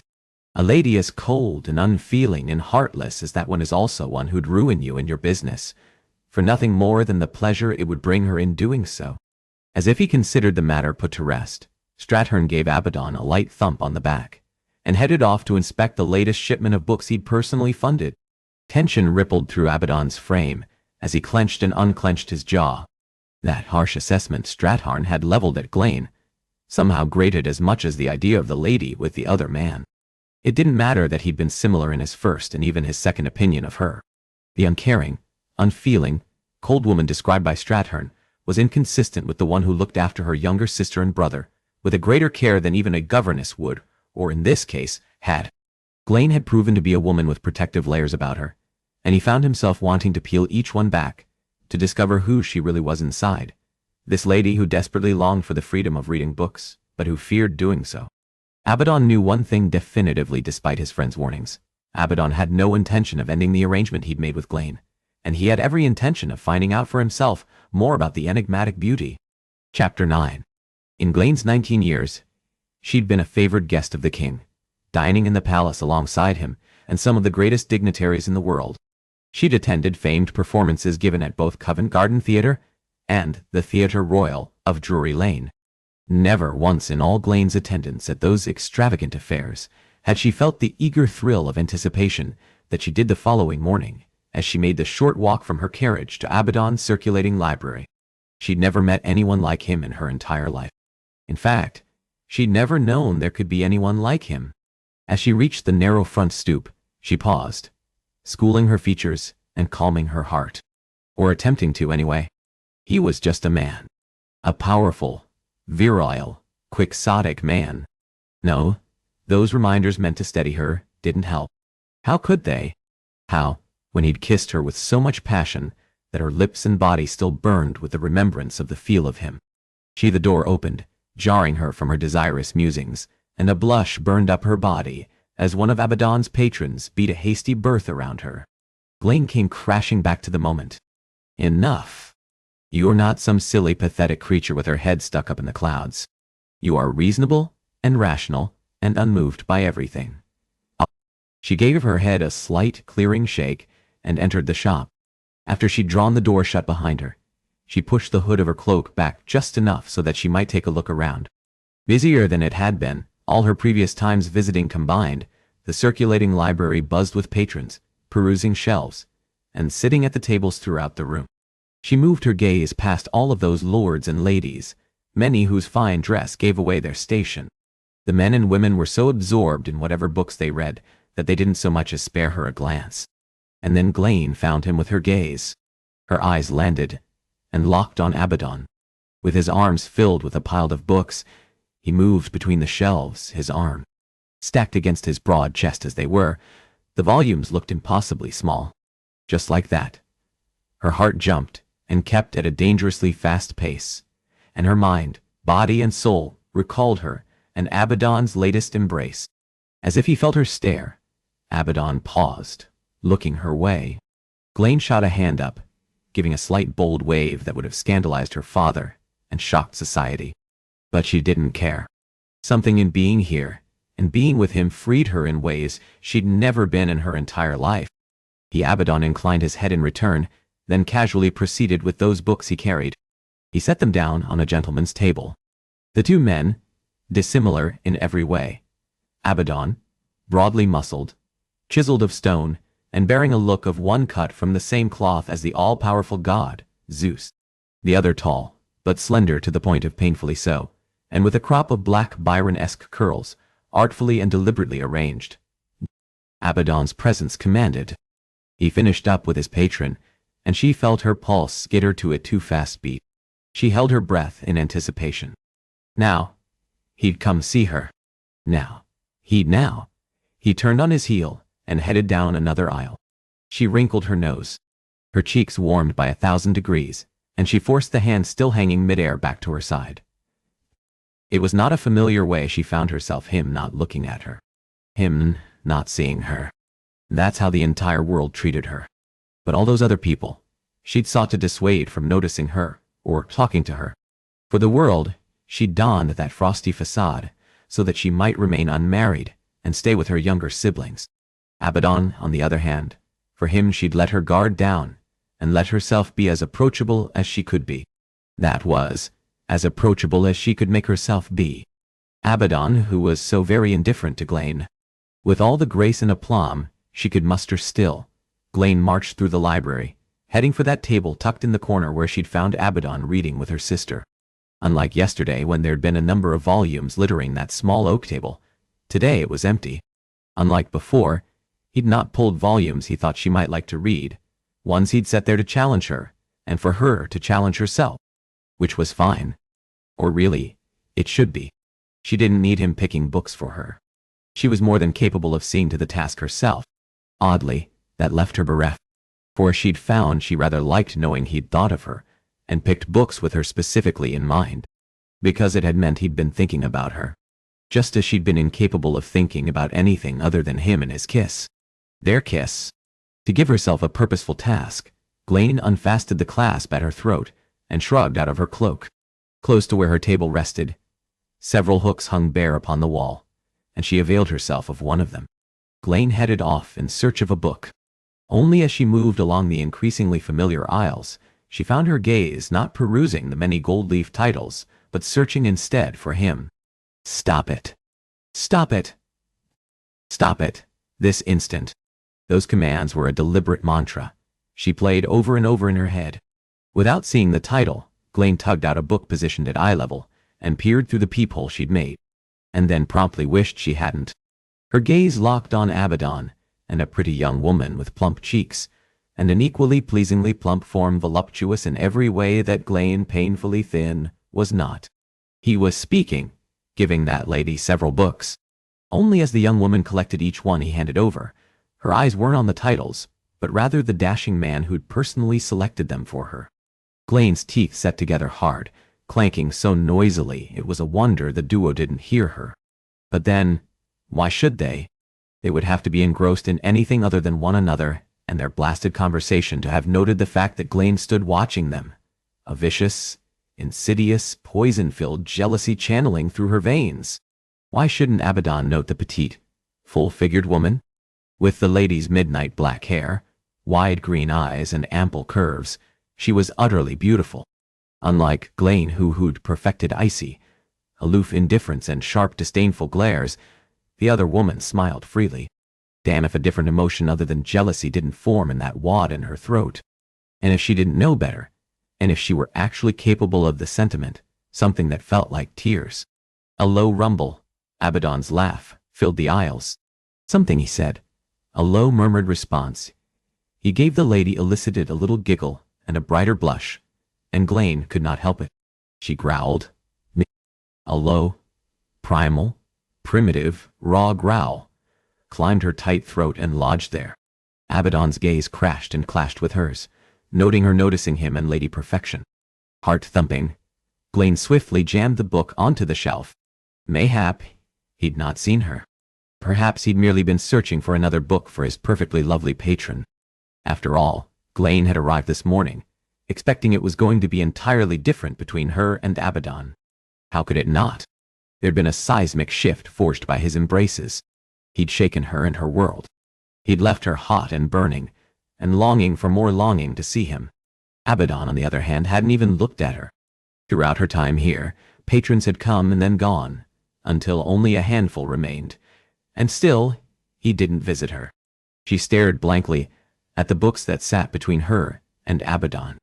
That stack proved a blessed screen that saved her from seeing him, and the latest woman he offered his assistance to. In fact, he'd helped those two other patrons more than Glayne, whom he'd hardly noticed at all. One, a young dandy for whom he'd dropped that stack of books on a table. The other, a striking beauty, who made little attempt to conceal her interest. Glayne compressed her lips into a firm line. Good. Let him entertain Lady Beautiful. That meant he wasn't bothering her. Have a good look? She gasped and spun about so quickly. Her skirt snapped noisily at her ankles. Glayne grasped the shelf to keep herself on her feet. Abaddon stood at the end of the aisle with his arms crossed in that lazy, negligent pose that put his heavily muscled chest on full display, only heightening his masculine appeal. He strode toward her with those languid, panther-like steps that dried up all the moisture in her mouth, and then his words registered. The crooked grin on his hard lips indicated he'd noticed her scrutiny. She gasped. I most certainly was not looking at you, she said on a furious whisper the moment he reached her. Why should I care one way or the other if you were helping the young lady? She didn't. I didn't. His opaque gaze glittered. With amusement? I meant, did you have a good look at the books? He drawled. Glayne rocked back on her heels. At the books? She repeated dumbly. Abaddon nodded and pointed to the objects in question. She followed his gesture, and instantly recoiled, drawing her toes tight in her satin slippers. That was what he'd been talking about. Yes, she said, the words emerging in a high-pitched squeak she didn't recognize as her own voice. I had a great look. A very good one. Great was better than good. Great, she repeated her earlier clarifier. Just great, she muttered. That glint in his dark brown eyes gleamed all the brighter. He leaned down. Noticing me and one of my patrons, were you? He murmured, amusement lacing his deep baritone, and her cheeks burned hot with another blush. I was not. At least, not intentionally, she mumbled. He grinned. His smile was that of a cat who swallowed the canary and chased it down with a bowl of fresh cream. And damned if she didn't wish she were that ill-fated bird, so she could be free of this exchange and his knowing eyes. She'd noticed him. No, she'd not just noticed him, she'd been watching him with a lady. And by the way she bristled and flushed, she'd not liked it one bit. There was a masculine thrill of satisfaction at the fact she'd been jealous. Have a problem seeing me with another woman, is it? He asked, and the lady's blush burned several shades brighter. Absolutely not. At all. She slashed her gloved palms down towards the wood floor. All. I believe you already said that, darling, he drawled. If possible. She went an even brighter shade of crimson, her cheeks burning bright enough. It was a wonder she didn't catch fire. Because it bore repeating. It's hardly my concern which patrons you spend your time with. He schooled his features. In which case, if you'll excuse me. The lady still required, no, she doesn't. She's leaving, she exclaimed, pointing at the lady in question, just as the young woman swept outside, along with the last of the library patrons, until he and Glayne were alone. So, you didn't care I was assisting a pretty young lady? She gritted her teeth loud enough that they clinked noisily together. Was she pretty? Oh, I think we'd say she is. Glayne pursed her lips, bringing her shoulders back. The lady donned an indifferent and icy don't approach me look, he wagered. She used with lords and ladies alike at ton events.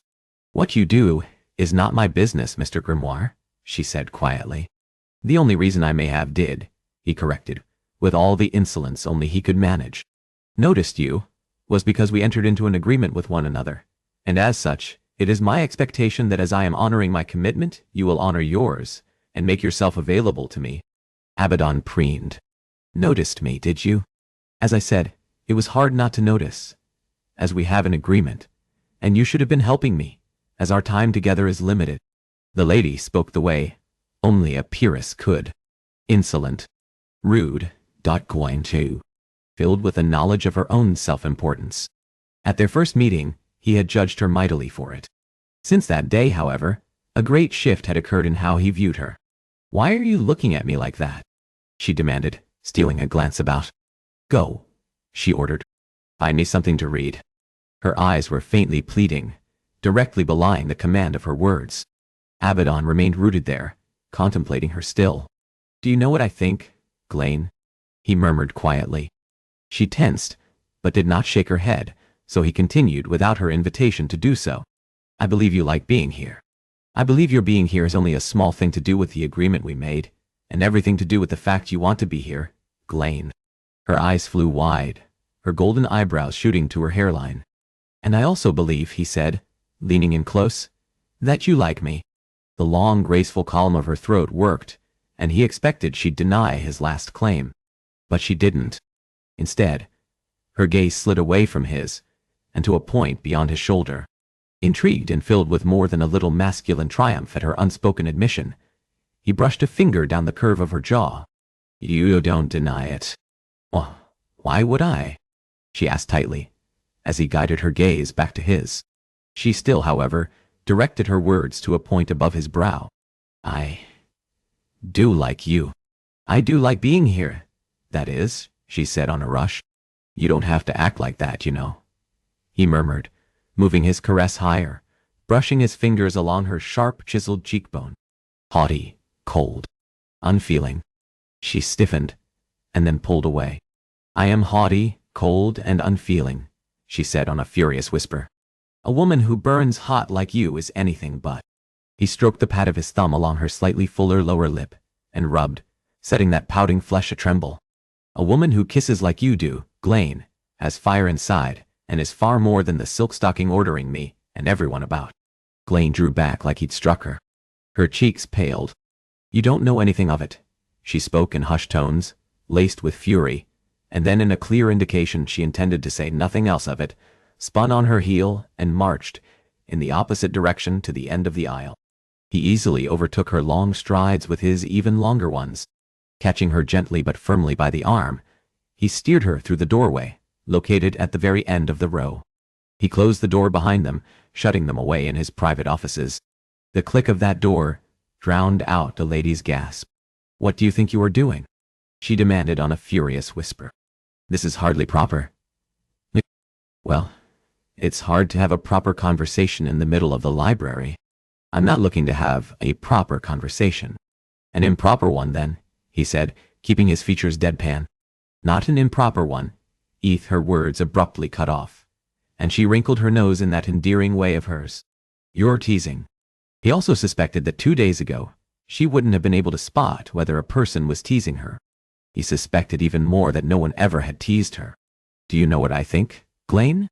She tensed, and for a long moment said absolutely nothing, and for an even longer one, she didn't so much as twitch a muscle or blink. And he waited. Because he also knew she wanted to know, that eventually she'd give him the go-ahead to continue. And then, ever so faintly, but still discernible, she shook her head. Abaddon continued, "I think you're the most flawless lady I've ever seen walk into my library. And if I were one who rubbed shoulders with your sort, in ballrooms and dining rooms, then I bet you'd be the most flawless lady I met there too. But no one is as perfect as you let on that you are. No one is that cold. No one is that icy and unapproachable. I am." Her voice caught slightly. "You are, but it's by design, so I'm left with the question of, why?" "Because I'm some puzzle," she gritted out. "Some mystery that you'd seek to solve." "Well, I've told you before, I'm not a mystery to make sense of. Let me spare you once more the disillusion that I'm anything more than precisely what you've taken me for." She made to step around him, but he slid into her path, blocking her way. "No, that isn't it, Ghislaine," he said quietly. "Then, what is it?" she cried softly, modulated even in frustrated fury, as only she could be. "Because, like I said, I suspect you like me, and I like you too." Her lips parted, and her jaw slackened, and she wore the same look of wonderment as someone who'd first caught glimpse of new, foreign lands. And then, her entire body jerked as she drew up into herself. "No one likes me. I don't think anyone really knows you. I don't think anyone really knows you." She wanted to tell him to shut the hell up, in just that rude, unrestrained way too. She wanted to tell him that he knew absolutely nothing about what he said. Only, he did. And he was right. And she was torn in equal parts, wanting to both flee as fast and far away from him and this place and continue running never to return, and wanting to stay here with him forever, in this moment where there was truth, and at last a person who saw her, who saw more than the shallow, snobbish lady she let herself be. "I am precisely what you take me for, Abaddon," she finally brought herself to say. I'm nothing more than that." Her voice sounded tired to her own ears. And she was. Tired to her soul of being alone and being cold, and she didn't want to be this way. And yet, she had to, and she also now knew no other way.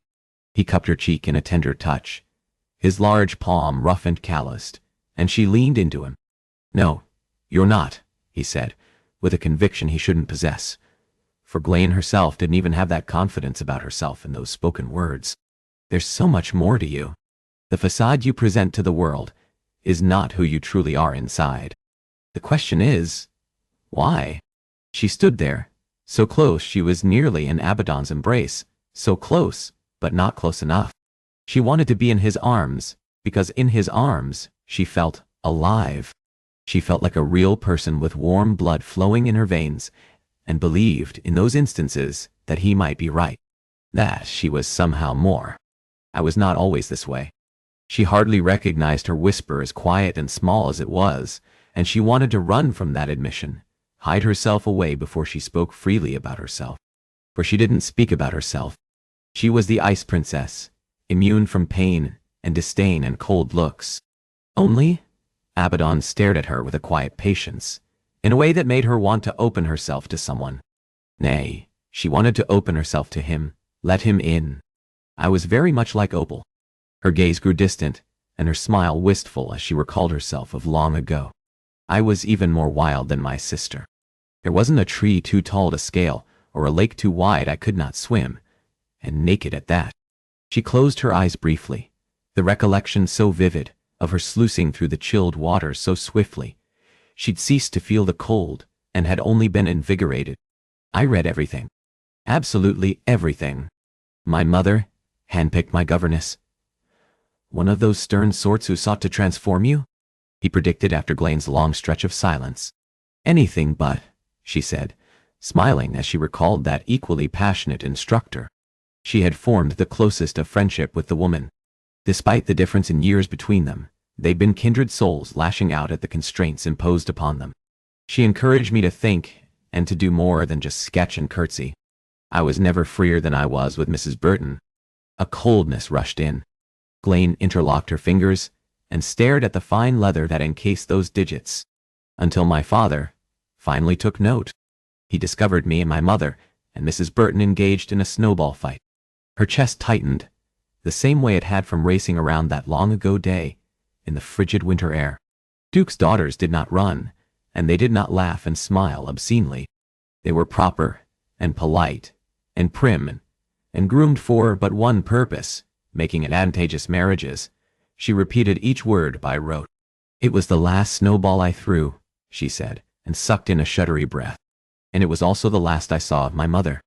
After that he exiled her to one of his country properties, and only he visited her, and then he did so with the express intention of getting more children on her.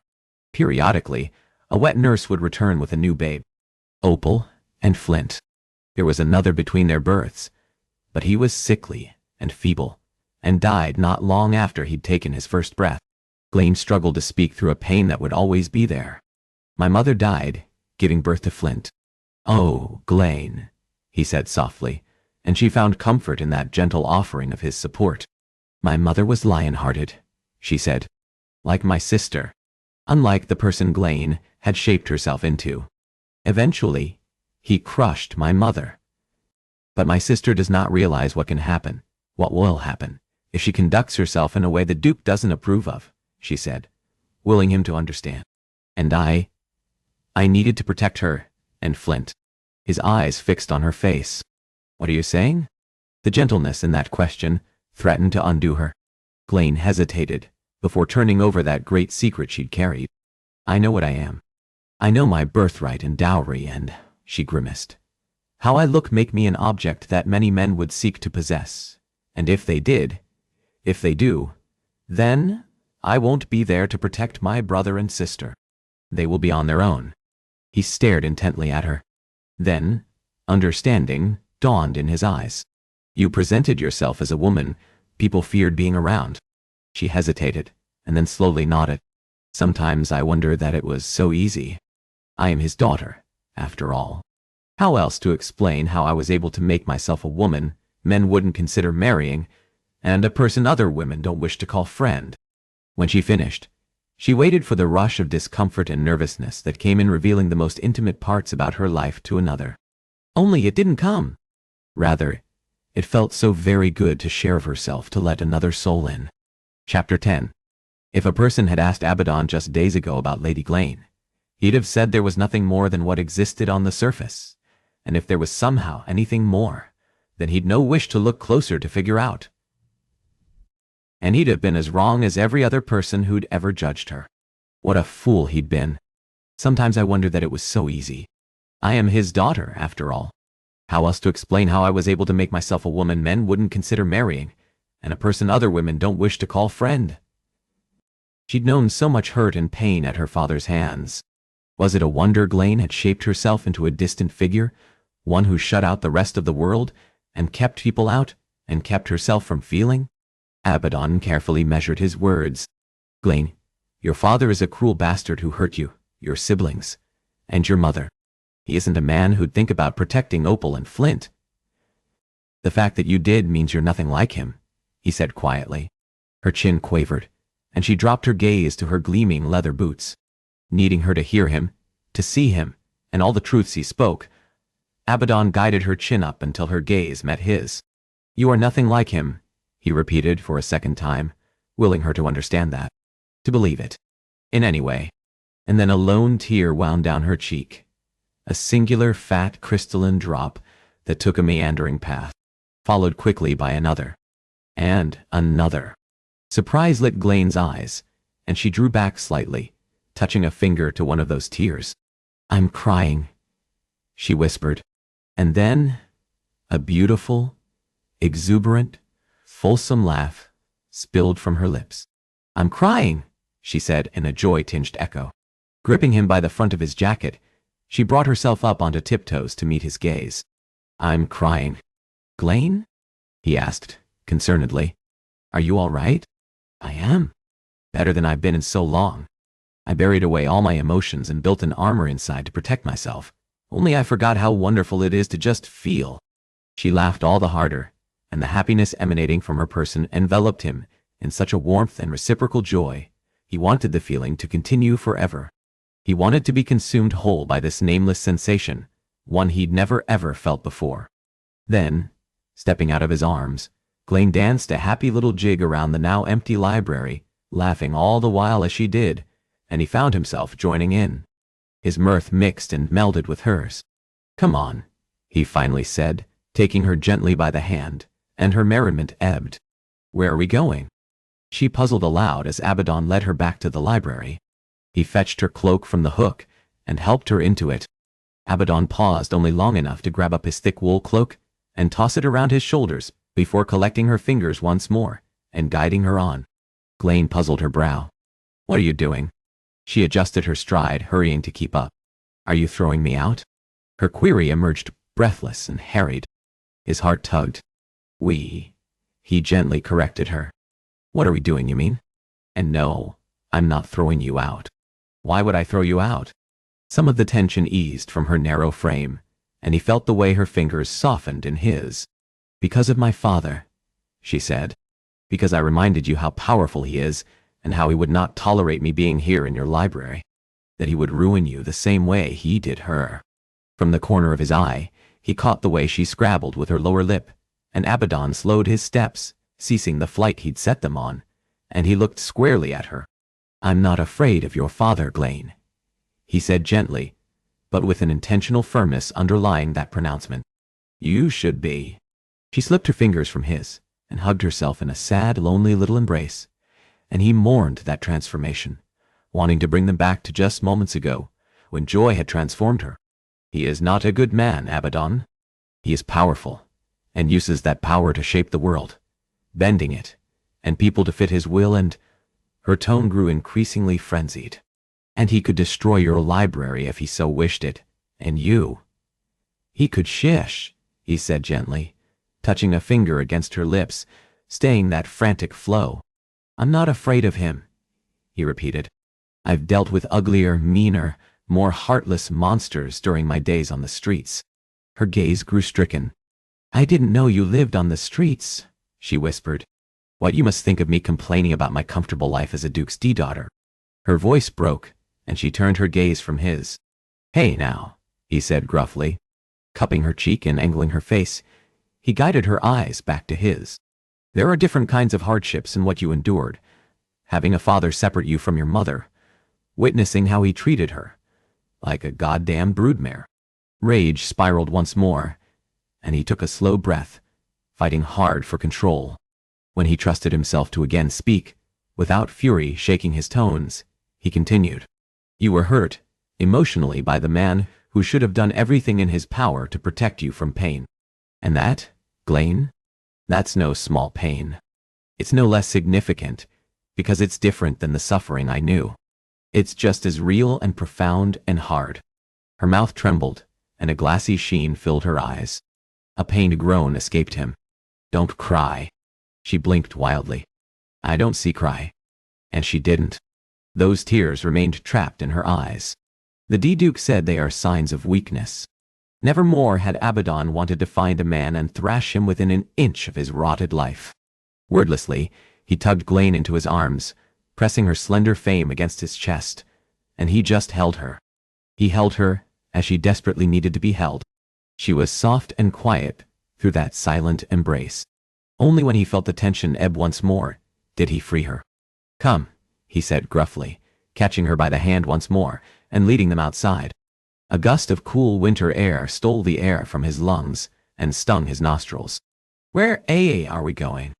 She asked, her voice trembling from the cold, and her breath stirred a soft cloud of white. You'll see. Well, they continued north along the silent, empty London streets covered by the latest dusting of snow, until the cobblestones gave rise to a wooded knoll in the distance. Glaine slowed her steps. What is this place? She whispered, her voice filled with a reverent awe. He stared on at the lands ahead, recalling the same wonderment he'd felt as a boy when he'd first looked upon them. Finsbury Park. That there. He pointed to the source of her amazement.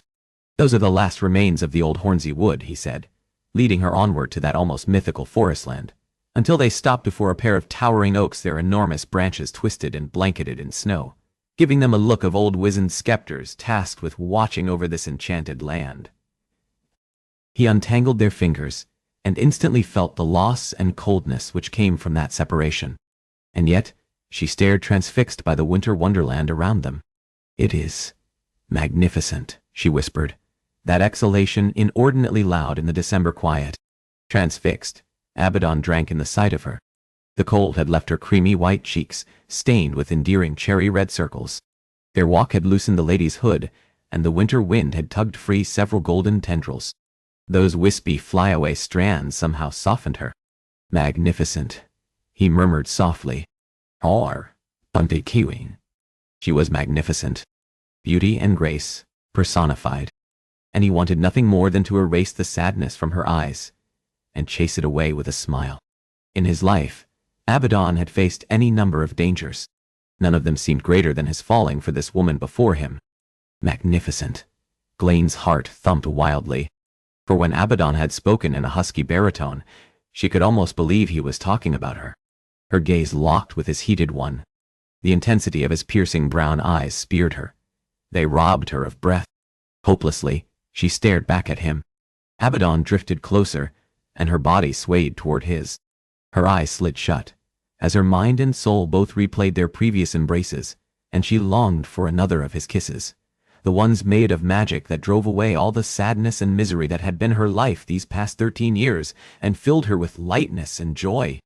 The snow crunched under his booted footfall, and even with her eyes closed, she felt him draw nearer.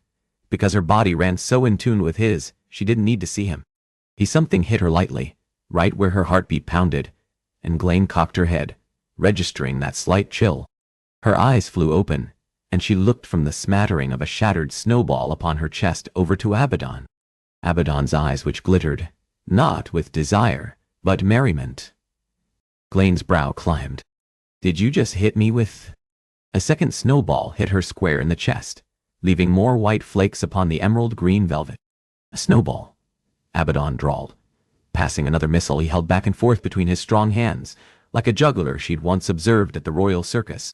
Why, yes, I did. This time, she was prepared for it. With a breathless laugh, she dove out of the way just as he launched that snowball at her, diving for cover behind a tree. You dastard.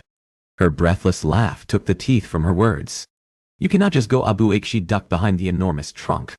His latest snowball struck the center of the tree with a sharp thwack. Are you coming out? That depends, she called. On? On whether or not you intend to stop pelting me with snow. Fine, he vowed. Lifting her chin, Ghislaine stepped out from behind her cover. Whack!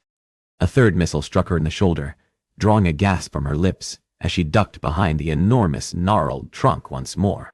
Abaddon Grimoire, did you just lie to me?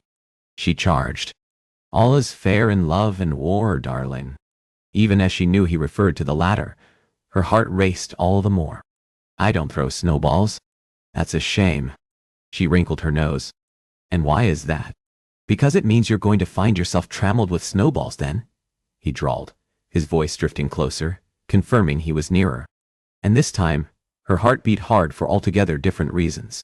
With a delicious joy stealing through her, she dove quickly from her hiding spot and headed for another nearby oak. This time, Abaddon's snowball sailed ineffectually over her shoulder as she dropped behind the trunk of the tree. Duke's daughters do not have snowball fights, she called in her haughtiest tones, even as she squatted and silently as possible, assembled a snowball. The skill came back to her as if a lifetime hadn't passed since she'd last played so in the snow with her mother. Seems you're at a disadvantage then, darling, he teased. Surging to her feet, she charged forward. Abaddon's eyes flared with surprise, and she delighted in that moment of shock. She tossed her snowballs in quick succession, knocking the hat square from his head so that remnants of the projectile rained down on his dark hair and shoulders and pelted him square in his chest. He glanced down and stared silently for a long while at the mark made on the black wool fabric of his cloak, then slowly he picked his gaze up. Oh, this is war, Ghislaine Carmichael. With a breathless laugh, she dashed off, taking shelter behind another tree. And as she and Abaddon raced about like two children, playing in the snow, time melted away, and Ghislaine surrendered fully to the moment until he caught her with another snowball to her chest. Breathless with laughter, she collapsed on her back. The cold of the frigid snow penetrated her garments, but she didn't care. She felt only this grateful joy so very powerful within her. And it was because of this man. She angled her head and studied him as he joined her on the ground. Their shoulders touched. Their hips kissed. This was splendid, she said softly. Yes. His eyes locked briefly with hers, before he closed them. It was. And once more, even as she knew he was talking about the moment they'd shared, it felt so very much like he spoke of her. With his eyes closed as they were, she studied him. She'd never known anyone like him. A man who dealt in books, and didn't seek to stifle what a woman read, but rather who encouraged her to expand her mind and grow, and who also played as freely as a child in the snow. She loved him for it. She loved him. Ghislaine froze. Her heart ceased to beat. Loved him? What was this? She couldn't love him. It wasn't possible. She knew him but a handful of days. He was practically a stranger. He was also a stranger who'd challenged her more than she'd ever been challenged in her 19 years. He was someone with whom she'd shared more of herself than anyone. He listened to her, and spoke with her, and encouraged her to read and be free in her thoughts, and with her opinions. And you're just confusing your appreciation with him for something more. That's all it was. She sought to reassure herself of that. Abaddon's quiet voice slashed through her frenzied musings. What is it? She gasped, and looked over to find his hooded stare upon her. Nothing, she blurted. It is nothing. I was just thinking about the fact that I'm falling head over toes in love with you. How did you find this place? She'd wondered this since they'd first come upon the park, and also the topic felt far safer to discuss than her burgeoning feelings for him. He flipped onto his side, propping himself up on an elbow. Abaddon rested his cheek in his hand so he could face her. I discovered it by chance when I was a boy, picking pockets. I'd snagged a purse, and the gentleman noticed and called for the constable. I never ran as fast in all my life. I ran through the streets and kept on running until my lungs hurt and my legs were numb. And when I stopped, with his spare hand, He gestured to the area around them. I reached this place. A wistful grin tugged at his hard lips, softening him in a way she'd never before seen him, and also in a way she'd have not thought possible. The sight of that smile did the strangest things to her heart's rhythm. I thought for a moment I'd run so fast I'd carried myself back to some long-lost time, where trees grew and grass covered the earth. The image he painted was so strong, so vivid, she could practically see a younger, smaller version of Abaddon grimoire in her mind. She imagined him as he'd been, and she hated so much for him that his life had been filled with such strife and uncertainty that he'd been reduced to picking pockets in order to survive. Abaddon shifted closer, drawing her back from her own thoughts and returning her to this present moment with him. But then, as I headed closer, I noticed a tavern, and well, then I knew I was stuck still in regular old England. Her gaze went to the inviting smoke emanating from the chimney. There were people inside that large, stone establishment. She should be concerned with the possibility of discovery, and yet she couldn't care. For just like that, she was reminded all over again how very shallow she and her entire existence had been, of the comforts she'd enjoyed while he had struggled so. Blaine turned onto her side, matching his movements so they faced one another. She moved her eyes over the chiseled planes of his beloved face, lingering her attention on the faint crescent moon scar at the upper portion of his right cheek, and the faint stubble that formed a day's worth of growth on his unshaved cheeks. "I'm so sorry, Abaddon," she said softly, suddenly wishing she had noticed people before him, and not because of him. Abaddon shrugged. "I survived. But that doesn't mean it was easy to do so. And people of privilege, people like myself, had a responsibility to notice and do something. Instead, we remained oblivious to your suffering. You had your own suffering to contend with, Blaine," he murmured, running a finger along her chilled cheek. Only his touch was warm, and the heat of that slight caress chased away the cold. Her lashes fluttered as she leaned in, just as he did. They froze, their mouths separated by nothing more than a hair's breadth. Reality fought them both for a foothold. "I've done any number of dangerous things in my life, but somehow this need to be with you, Blaine," he said quietly. "This seems like the greatest danger I've ever faced." She dampened her mouth. "Because I'm a duke's daughter." She well understood those reservations, that fear. He ran his thumb over her lower lip, as was his way, in a touch she'd forever associate with this man. "On the contrary, darling. Because I want you," he said bluntly, drawing a gasp from her lips. "And I know nothing good could ever come of it for either of us." He leaned close, and she leaned nearer, so close she felt the warm sough of his breath fan her lips. "But even so, I'm hopeless to stop." Blaine kissed the remainder of the words from his lips. He stilled for a moment, and then he met her kiss in kind. His lips moved in time to hers, devouring that flesh, and then parting them, he slipped his tongue inside. A desperate whimper escaped her as he kissed her like a man who wished to consume, and she ached to be consumed by him. He rolled onto his back and drew her atop him, trading the chill of the frozen earth floor for the warmth of his heavily muscled chest. They never broke contact with their mouths, their kiss a fiery conflagration, a violent explosion of passion and hunger. He lightly nipped at the tip of that flesh, and she suckled him in return. Abaddon groaned, and their bodies pressed as close as they were. She felt that rumble all the way through her. And there was no winter cold. Had there ever been cold of any kind? There was only this all-consuming glorious heat that she felt low in her belly, and wickedly between her legs, where warmth pooled. His tongue tangled with hers in a dance far more wicked than any waltz she'd danced. Blaine gripped the front of his cloak, wanting to crawl inside him. She'd never be cold again. Not after this man. Not after this embrace. She was destined to be forever warm, and something cold and wet landed hard on her back, and she grunted. Abaddon rolled her out of the way, just as another branch overhead shook, raining down a sizable amount of snow. They stared at the now bare branches responsible for that interruption, and Abaddon chuckled. "Come," he said, jumping fluidly to his feet. He stretched a hand out, tugging her up. "I have to get you back before you freeze." Only as she allowed him to lead her along, back through Finsbury Park, she found she wouldn't mind risking that cold just to be with him a moment longer. Chapter 11. She came to the library every morning. She'd taken to arriving prior to normal operating hours, and a large part of him hoped, even that her reason for doing so had to do with her wanting to be alone with him. Sometimes she asked for his help selecting books. Most times now she did not. Most times she fetched her own, filling her arms with volumes and bringing them to that same table, and then she'd call him over and speak to him. Every time, excitement filled her voice and lit her eyes.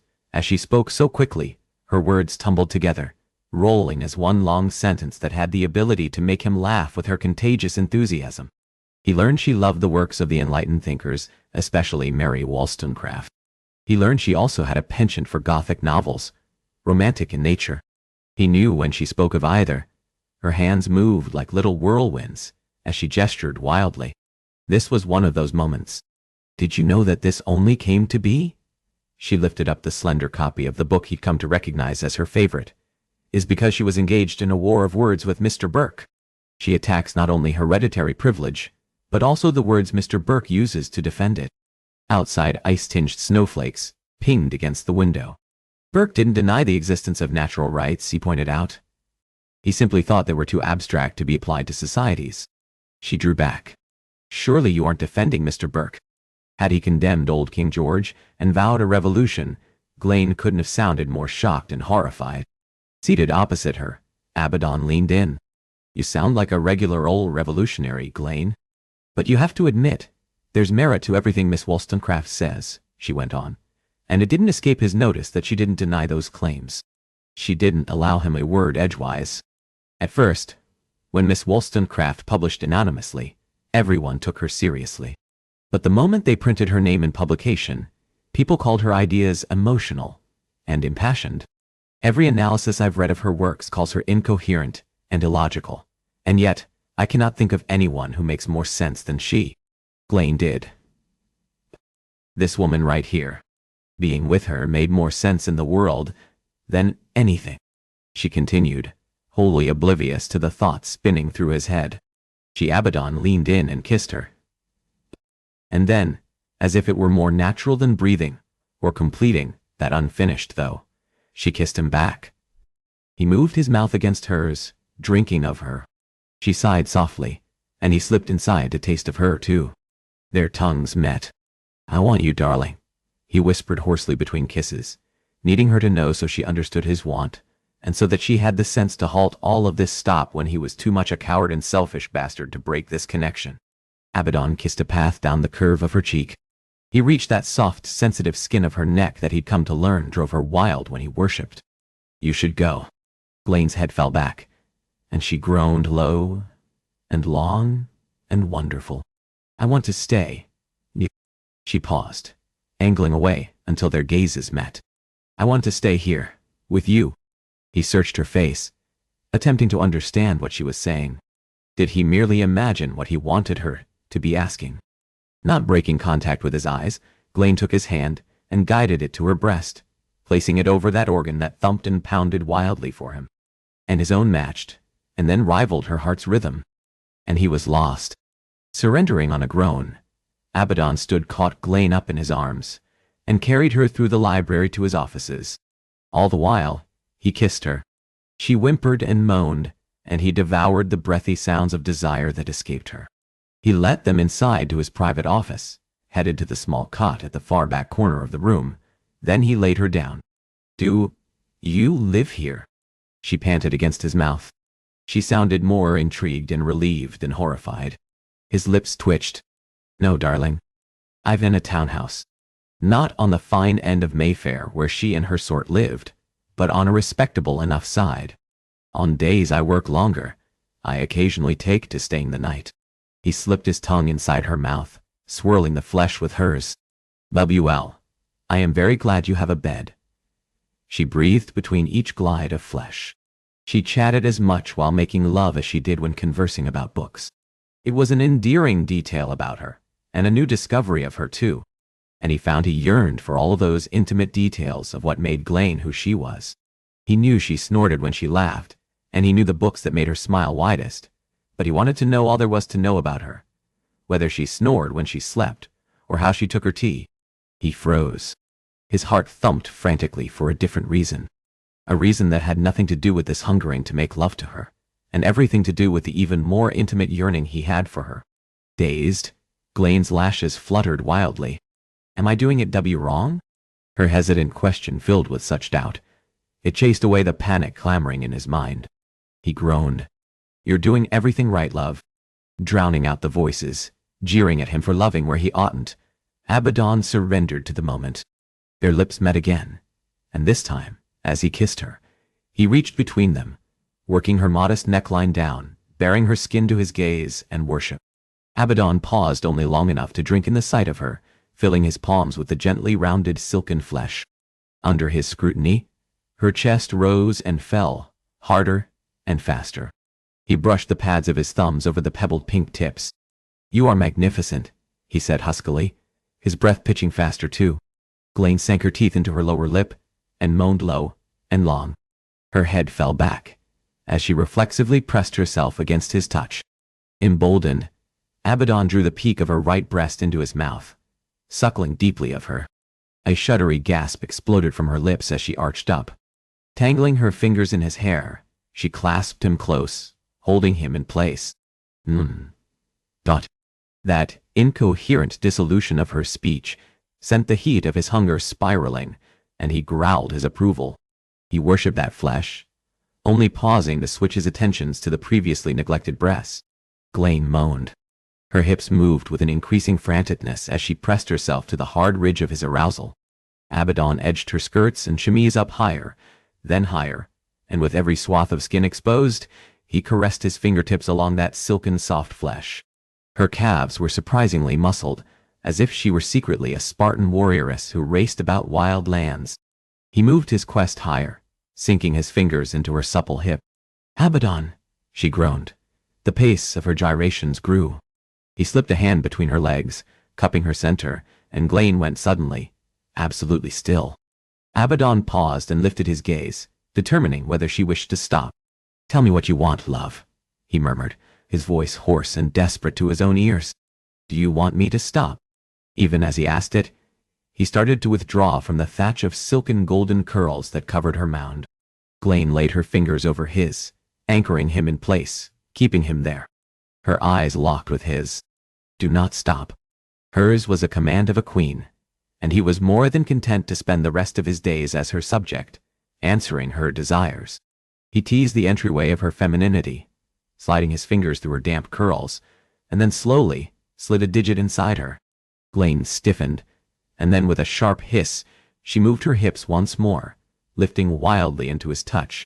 You're so wet for me, he praised, and she whimpered. The thrusting of her hips grew increasingly frenzied. His shaft ached, and he wanted to slip a knee between her thighs, part her, and plunge inside the only place he wished to be. But even more than that, he wanted her pleasure. He plunged another finger inside her wet, warm sheath. She cried out, that incoherent echo of her desire ratcheting around the room. Sweat dotted his brow. His body throbbed, his shaft aching from the need to make love to her in every way, but he continued to tend her, hungering, stroking her over and over again, inside and out. Slow, and then fast, and then slow once more, until Glenn was rocking her hips from side to side, gyrating against his touch. Then sliding down her body, he lowered his mouth between her legs. She gasped and pushed herself up onto her elbows. What are you doing? He paused, looking up at her. Do you trust me? She parted her legs in answer, in invitation, and then lent a breathless confirmation. I do. Abaddon scooped under her buttocks, filling his hands with that voluptuous flesh. Then he guided her higher and lowered his mouth. The scent of her all-desire and pure woman flooded his senses, and he stroked his tongue over her warm, wet flesh, suckling of the little nub, lapping of her. Abaddon, she gasped. Then, as if his kiss had sapped her of all energy, she collapsed on the small bed and tangled her fingers in his hair, guiding him, riding his tongue. In the past, sex had been sex. It had always been nothing more than a physical need to tend, as basic as eating or drinking. But that had been before Glenn. With her, with this woman, all that mattered was her pleasure. Glenn, who curved her fingers sharply in his scalp, tensing and relaxing as she urged him on, and then guided him on, pressing him deeper when she yearned for it, and edging him back when the sensation became too much. She was close. He felt it in the frantic, disjointed thrusting of her hips, and knew by the tension in her body. "Come for me," he coaxed. He increased his strokes, and then her entire body stiffened, and a wicked little curse exploded from her lips as he slipped his tongue inside her tight sheath once more. "Abaddon!" she screamed, his name a prayer and a plea, and she ground herself against his mouth, over and over, and he continued to drink of her, draining every last drop of her desire, until she collapsed, sated. His heart thundered in his own ears, and his cock throbbed, aching for more, aching for all of her. Instead, he gently lowered her skirts and joined her on the narrow cot. A soft, sated smile teased at her lips. "That was magnificent," she said, her voice still breathless, her breathing still quickened. "You are magnificent," he said, tugging her against him, and she went, resting her cheek against his chest. "I never knew anything could be like that," she said softly, stroking her fingers up and down, back and forth, over the place where his heart still pounded for her. She paused, and slowly lifted her gaze to his. "Like the books." He flashed an uneven smile. "Either that's the greatest compliment for books in the history of compliments, or an indication that my efforts in lovemaking are lacking." Her lips twitched, and a light blush filled her cheeks. "Hardly. They're different types of wonderful, but both splendorous." Her eyes, locked with his, grew serious. "I just never knew I could feel passion, or that I could love books the way I do. And you." She pressed her palm firmly against his chest, emphasizing her words. "You opened my eyes to all of it, and I can never repay you." He caught her hand and raised it to his mouth. "I don't want repayment," he murmured, pressing a kiss against the seam of her wrist. You? I want you." And God help him, that terrified the everlasting hell out of him. The last thing he knew anything about, and the last thing he wished to be part of, was polite society. Glenn's eyes darkened. She ran her gaze searchingly over his face. "What is it, Abaddon?" And he found himself unnerved, in a new way, by her awareness of the tumult running through him. "We should get you straightened up," he said, too much a coward to talk to her about the thoughts knocking around his brain. "The library will open soon, and I'd not see you ruined." Disappointment lit her expressive gaze. The moment suddenly stilted, when it had never been so between them, not even at their first tense meeting. Abaddon and Glenn presented their backs to one another, each of them straightening their garments. When they'd finished, they faced one another once more, and all the breath in his body lodged somewhere in his chest at the sight of her. Her cheeks were flushed a shade of cherry red, much the way they had when they'd frolicked in the snow. The sapphire and emerald peacock hair combs tucked in her hair had become loosened, releasing several blonde strands that hung enchantingly about her shoulders. "What is it?" she asked, patting her face. "Do I look a fright?" "You look perfect. Breathtaking. Just fine," he murmured those safer words. Just a couple of hairs out of place. He proceeded to straighten those fine jeweled pieces in her hair, worth more than anything he'd owned for the first 20 years of his life, and still finer than anything he'd worn or possessed in his entire 27 years. A tangible, material reminder of the different worlds they belonged to. They headed from his offices, just as the tinny bell at the front door jingled announcing his latest patron. Glenn stopped abruptly, as her gaze landed on the figure framed in the doorway. Abaddon followed her stare. He silently cursed. The Duke of Strathern moved his gaze between Abaddon and Glenn, before ultimately settling on the lady. "Good day, Lady Diamond," he greeted, with an aloof chill Abaddon had never recalled of the other man in all the years he'd known him.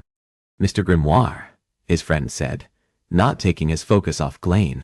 A blush climbed up Glenn's prominent cheekbones, and she dropped a queenly curtsy. "Your Grace," she returned in clipped tones to rival the Duke before them, and also not ones Abaddon had heard in so very long from her. "Mr. Grimoire, I thank you for your assistance."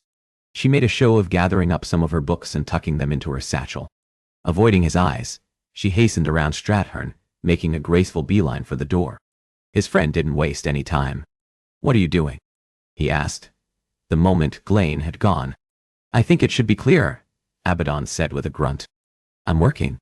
To demonstrate as much, he proceeded to collect the 2 books Glenn had left behind, He stacked them, putting them away for when she returned tomorrow. You know that isn't what I'm talking about.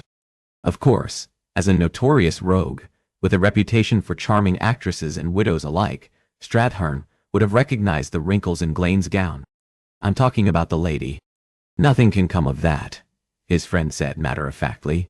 Her sort. They'll only break your heart. Her sort. And what sort exactly is that? He asked, infusing a steely warning there. A pompous lady, Strathern said bluntly. One who is icy and cold, and you don't know her, he said tightly. Actually, I do. I know both her type, and the lady herself. That reminder set Abaddon's teeth on edge for a host of reasons. His friend persisted. She'll take her pleasure with a man outside her station. But have a care, Abaddon warned in soft, steely tones that managed to briefly silence the other man. Think, man. Even if she did want a respectable future with you, would you want with her? One that requires you to be part of polite society? Not on the fringe of the ton, dealing in books, but dancing attendance on lords and attending balls. And he saw his own horror reflected back in the other man's eyes. Precisely, Strathern said. You don't need her sort in your life. As it is, her father has her marked for a prince's wife. A prince's wife. She'd be royalty in every way. And Abaddon found himself wanting to hiss and snarl like a wounded beast, and then hunt down the man who'd be the better match for her. The Duke rested a hand on his sleeve. You need to let this go. His friend was right. Abaddon needed to let her go. And even understanding that truth, knowing he and Glenn were two people born to two vastly different universes, he found himself secretly wishing there could be a future with her. Chapter 12. The moment Glenn exited Abaddon's library, Glenn wanted to turn and run. She'd believed there couldn't be anything worse than being discovered by the Duke of Strathern, until she hastened from the library and found her father with his hands clasped behind his back, standing beside his black lacquer carriage. The Duke of Devonshire lingered his hawk-eyed gaze on her slightly mussed tresses. Then he moved his focus to her face. Cold and horror of the moment lent her teeth a noisy chatter, and Glenn prayed the Duke attributed the winter's chill to the color in her cheeks. And then he locked his focus on her mouth, her swollen mouth. Her lips felt full and heavy from Abaddon's kiss. 10 minutes? 10 years? A lifetime ago? She wanted to flee back inside and into Abaddon's arms, and away from this moment. Alas, the decision was made for her, stolen from her. Get inside, Diamond, her father ordered. Glenn remained rooted to the pavement, wanting to tell him to go to hell, wanting to tell him even more explicitly what he could do with his ducal commands. Unless you want me to see this bloody library closed forever, I said get in, he said in a voice, his fury tightly controlled. Glenn sprang into movement. Resisting the urge to steal one last glance at Abaddon's circulating library, she accepted the driver's help, allowing him to hand her inside. The Duke joined her a moment later. Glenn made a show of staring out the window at the passing streets. He knows. From the moment she'd spied him there, she just knew. The Duke of Devonshire had gathered. There'd been more of Glenn's meetings with Abaddon. She'd seen it in his eyes. Her father didn't again speak until the carriage lurched into motion. Where is your maid? She kept herself motionless, refusing to tremble under his icy stare. I was just finishing up and sent her onto my carriage. The lie slipped out surprisingly smooth and easy, considering the tumult inside. This was bad. This was dire indeed. For her. But worse for Abaddon. And for your time together. As if sensing the lie, knowing one when he heard one, even one that had been effectively delivered, her father narrowed a sharp stare on her, and she remained still through this latest scrutiny. Let me see it, Diamond. It took a moment to register he spoke to her, because in these past weeks with Abaddon, she'd ceased to be Diamond and had come alive as only Glenn. A woman capable of laughing and smiling and knowing love, and also, unfortunately, knowing great hurt. I said, let me see it, he barked, and she jumped at that unexpected loss of control. With trembling fingers, she turned over her bag. He tipped it over unceremoniously, and her books tumbled to the floor of the carriage. Her precious volumes, hand-selected by Abaddon, who'd come to know so very well precisely what she loved to read, lay in a sad, sorry heap between her and her father's feet. The copy of her Mary Wollstonecraft lay open on its spine, putting the title on full display. Never had Ghislaine felt more exposed, more vulnerable than she did in this moment. Her father grabbed his cane, and as if he were Perseus dealing with Medusa's serpent locks, he jabbed at the leather volume. "What do you think you're doing, Diamond?" "They are just books," she said dumbly, wishing she had a greater defense than those words, particularly as they were so very much more to her. "Just books?" he echoed. "Just books." His voice climbed, and she felt her pulse rise, too, for the Duke never showed such displays of emotion. He never showed any. Bending down, Ghislaine hastily returned the titles to her satchel. Her fingers trembled so mightily, she fumbled with that simple task. As if recalling himself, the Duke sucked in a slow, noisy breath through his flared, hawkish nose. He slapped the tip of his cane down on the lone title she'd not managed to tuck away from his wrathful stare. And then he reached for that leather volume and took it from her. He robbed Ghislaine of that beloved book. With the same ease all mercenary fathers and leaders everywhere snatched rights and freedoms from their daughters and wives. Ghislaine wanted to rail, to snap and hiss like an angry cat. She yearned to rip that cherished copy from his fingers, shove the door open, jump from the fast-moving carriage, and run as fast and as far away as she could to another place and another time where no one sought to keep a woman from reading whatever book she so wished. "Look at me, Ghislaine," her father ordered. A frost to match the winter's day coated that demand. Damn him. Damn him and his orders and his bullying her and her sister and brother, and their mother whom he'd banished from their lives. For the first time ever, Ghislaine met his gaze squarely and glared at this man who'd sired her with a lifetime's worth of hate. He narrowed his eyes. "Do you think I can't take one look at you and know you've been conducting yourself like a wanton? Oh God." In an instant, she faltered, drawing back sharply into herself. Of course, she'd known he suspected, but something in his speaking it aloud made it all the worse. "I've always known you had your mother's streak in you," he said crisply, snapping off his gloves. He beat those fine leather articles together. Wicked, in every way she was. And Ghislaine knew she should be measured. She knew riling him was the absolute last thing she should do, and dropping her eyes, and being demure the first and only thing.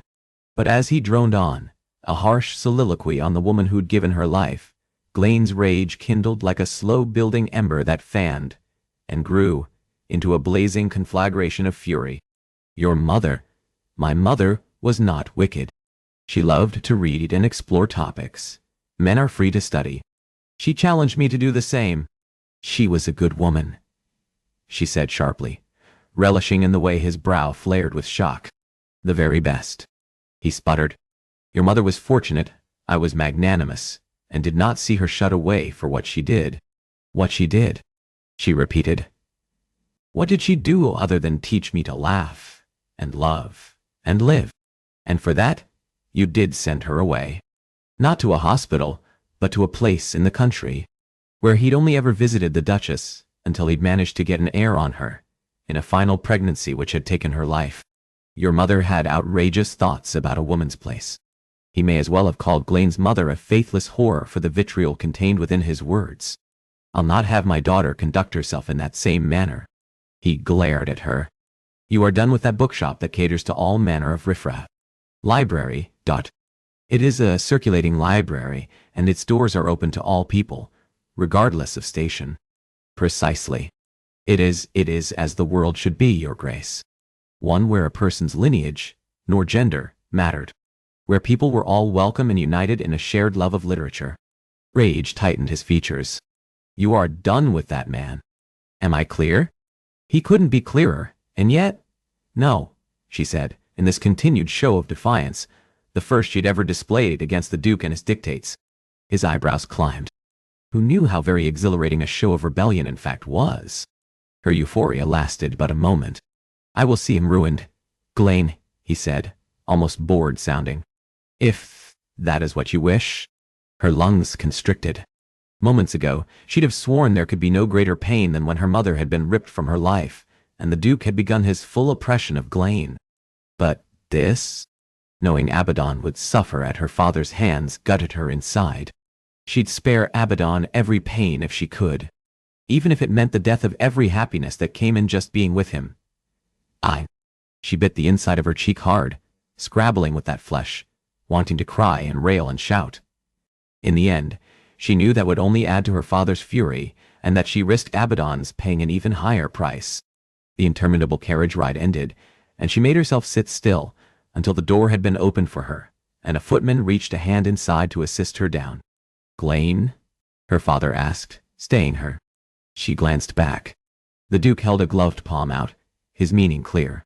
Glane looked between that hated ducal hand and the satchel. He'd deny her not only seeing a man whom she desperately loved, but he'd assert himself even in interfering with what she chose to read. "Now," he demanded. She tugged her satchel close.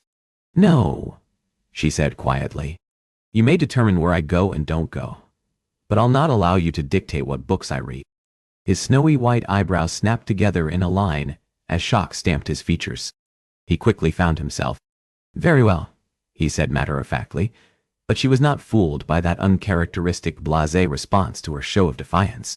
"You can enjoy your titillating, trashy books. I will take my displeasure to the bookshop owner peddling." Glane slapped her satchel in his hand. "Very good, Diamond," he said coolly. "Very good. That is all. That is all." How casual he was about stealing literature from her. How matter-of-fact he was about exerting control over her.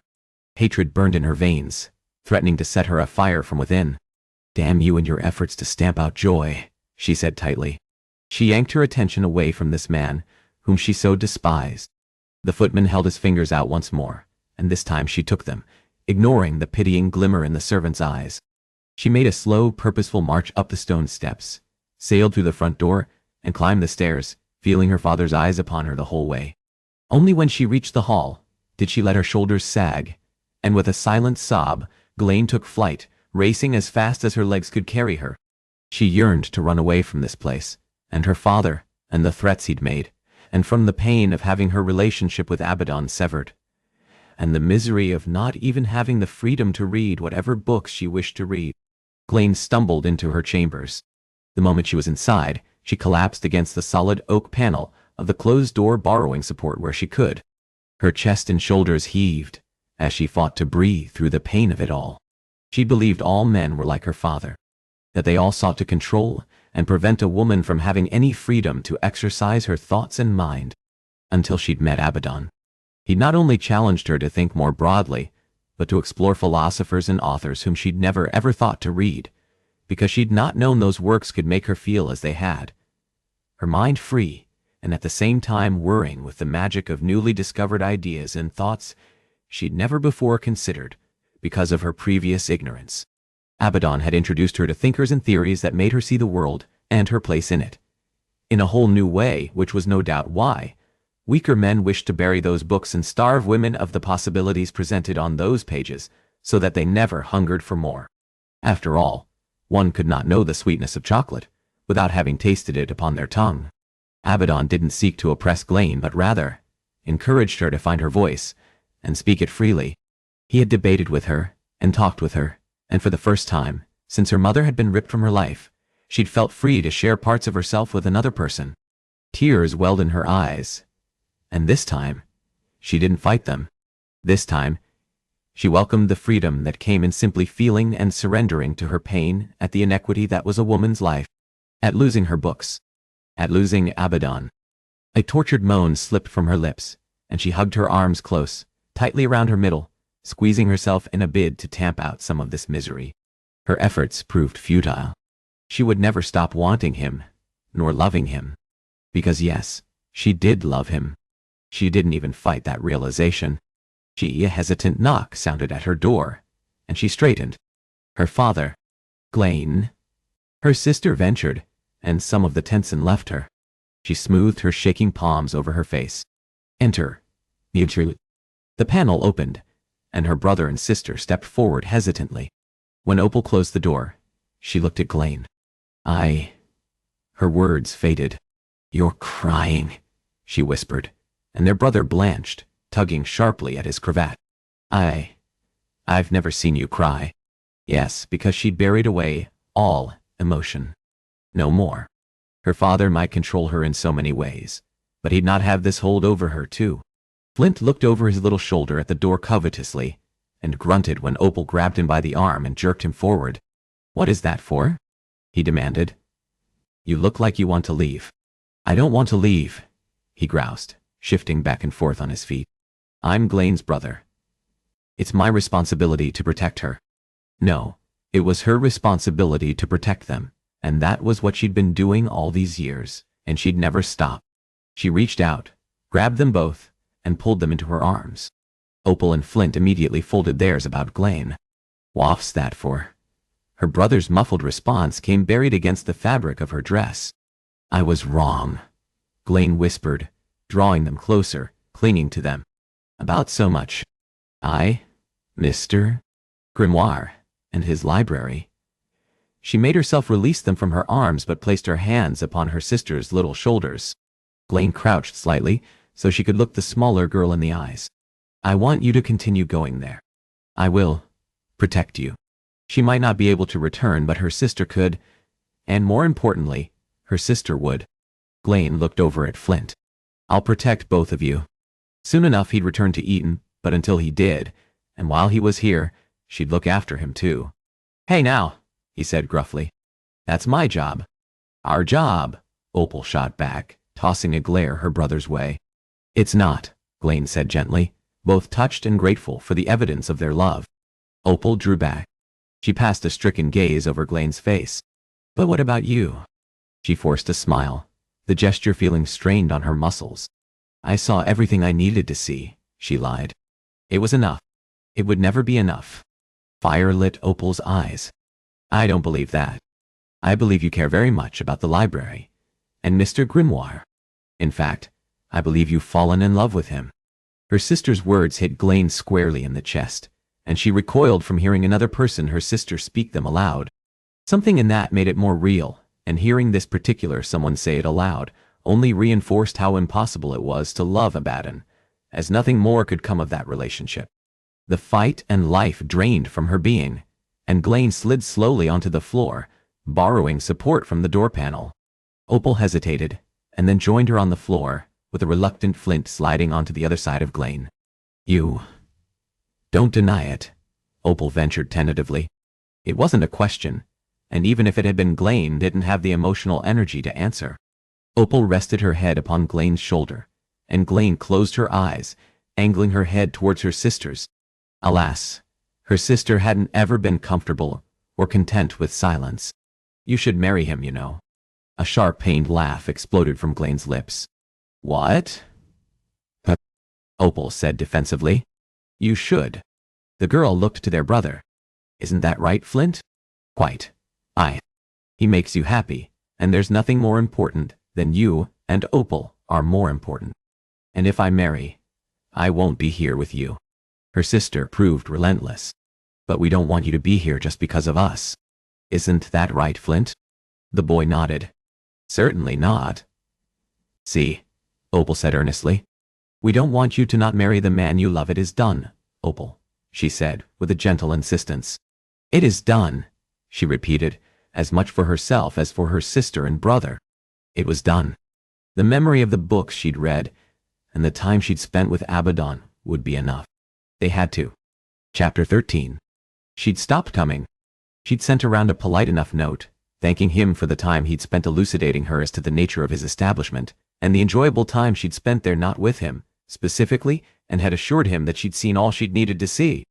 And just like that, their time together was done, sealed by nothing more than a respectful note of 6 sentences, and the swooping, elegant, inked letters that had made up her name. Abaddon should have expected she would. From the first moment he'd met Lady Glenn, he'd known their time together was limited, and that she was not the sort to enter this establishment. She'd been, in short, everything he'd expected of a pompous lady. But in the weeks they'd known one another, she'd proven so much more. And mayhap that was what made her sudden disappearance from his life all the more agonizing. It had been easier to think of her as a shallow, self-important lady who peered down her haughty nose at people outside of her station and books she deemed unworthy of her attention. It was an entirely different thing to have discovered she'd only built and presented that masterful facade to the world, so that she could protect her younger siblings. That underneath the sheen of ice the whole world himself, at first included, saw was a fiery, passionate woman, possessed of a keen wit and intellect. A woman who devoured books like a starving man did bread. Seated at the front table she'd made her own for all those times she'd come here, Abaddon reread a note he'd already committed to memory. It was for the best. As Strathern had pointed out, Glane belonged to a whole different stratum, and it was absolutely a world Abaddon had no wish to be part of. He was more than content to run his circulating library, procuring nothing more than books for both commoners and those people who were Glane's social equals. He didn't want to attend fancy dinners with them. Lord knew he'd hated the lessons Strathern had provided before those events Abaddon was forced to drag himself to with the express intent of procuring greater funds and sponsors among that ruling elite. And he certainly didn't want to attend balls or any of it. Abaddon traced a fingertip over the swoopy letters that made up her name. The thing of it was, he would have done it, and he would have done it all gladly if it had meant she was in his life. You look like hell. He glanced up. At some point, Strathern had entered the circulating library. Didn't even hear the bell, his friend drawled. I believe that is a first. Abaddon grunted. Strathern, I don't want company. Want to talk? Alas, he didn't waste any more breath. Strathern was already looking about for a seat. As a duke, Strathern wasn't a man who'd ever been told. The gentleman dragged the nearest seat closer to Abaddon. He flipped it around and straddled either side of the spindly oak chair entire too small for his height. What was that you were saying, old chap? Strathern winged an eyebrow up. You don't. Nothing, Abaddon muttered. Ordering him gone so he might have the quiet he sought would be futile. As a duke, Strathern wasn't a man to be told no. Strathern's gaze fell to Glane's note. Belatedly, Abaddon picked up the small sheet, folded it, and then tucked the parchment inside his jacket. Strathern mused. Never thought I'd see you this way. What way? He asked surlily. But he couldn't help it. He was angry and miserable and spoiling for a fight. Besotted by a woman. His friend gave his head a wry shake. At that, a woman like Lady Diamond. He slapped a palm on the table, and the books Glane had left behind jumped. The books he refused to move, because then it would mean all of her, and all of her time here, was at an end. What do you know of it, Strathern? He hissed. You see what the whole world sees. But sometimes there is more to a person. As Abaddon spoke, his voice grew more booming, filling with fury. If Mr. Bond had taken me for nothing more than a street thief, even now I'd be stealing. Dead or worse. He paused, taking several deep breaths to rein in his temper. And there is more to her. Surprise glinted in Strathern's eyes, and his friend sharpened a knowing look on Abaddon's normally ascetic face. The fight went out of Abaddon. And her name is Glane, he finished tiredly, running a hand over his brow. Her name is Glane. His friend beat his hat against his thigh. Do you want to talk about it? There's nothing to talk about. And yet, the words came tumbling forth from Abaddon. About the time he'd spent with Glane, and how desperately and hopelessly and helplessly in love he'd fallen with her. He shared with him the time he'd spent talking with Glane about books and philosophers, and his hungering for more with her. When he'd finished, Abaddon removed her note and read it once more. Who the hell thought I'd find myself this way? From the corner of his eye, he caught the twitch of his friend's mouth. Certainly not I. He paused. Have you thought about speaking with the lady? Telling her how you feel? If she is the woman you take her to be, she is. Then, she will want a future with you, Abaddon. His friend quietly finished over that interruption. The bell announced a new patron, and his friend glanced over, and Abaddon followed the other man's gaze. His heart jumped, and he braced, waited with bated breath for the woman to follow in behind that familiar pair, a young girl and boy. But Lady Opal and Lord Flint merely drew the door shut and headed over. He and Strathern made to stand, but like a duke he'd one day be, the boy waved them back. No need for any of that, Opal said, availing herself to a chair, and spinning it around, she straddled it the way the duke beside her did. She nudged her chin his way. I'm disappointed in you. The duke touched a hand to his chest. I dare say that's the first I've stuffed it. I'm clearly speaking to him. Sorry. Flint silently mouthed to the other gentleman, but Strathern merely waved his hand in a like manner the boy had done moments ago. Opal took in that exchange, and eyed the duke warily before looking to Abaddon. Is he a friend? Abaddon inclined his head. He is. The Duke of Strath, I don't need introductions. She cut him off. Furthermore, Opal scraped a derisive stare over the Duke. I'm well aware of who that one is. Stratharn's lips twitched. Opal dismissed the Duke in favor of Abaddon. I just want to be sure he's not some bastard. Stratharn and Flint both choked. Who's going to take exception if I call you out in front of him? The little warriors said over their fit. I don't need him trying to shut down your library. And you intend to call me out? Abaddon hazarded, feeling the first stirrings of anything other than misery these past days. I sure as hell do, she snapped. We sure as hell do, Glaine's brother corrected.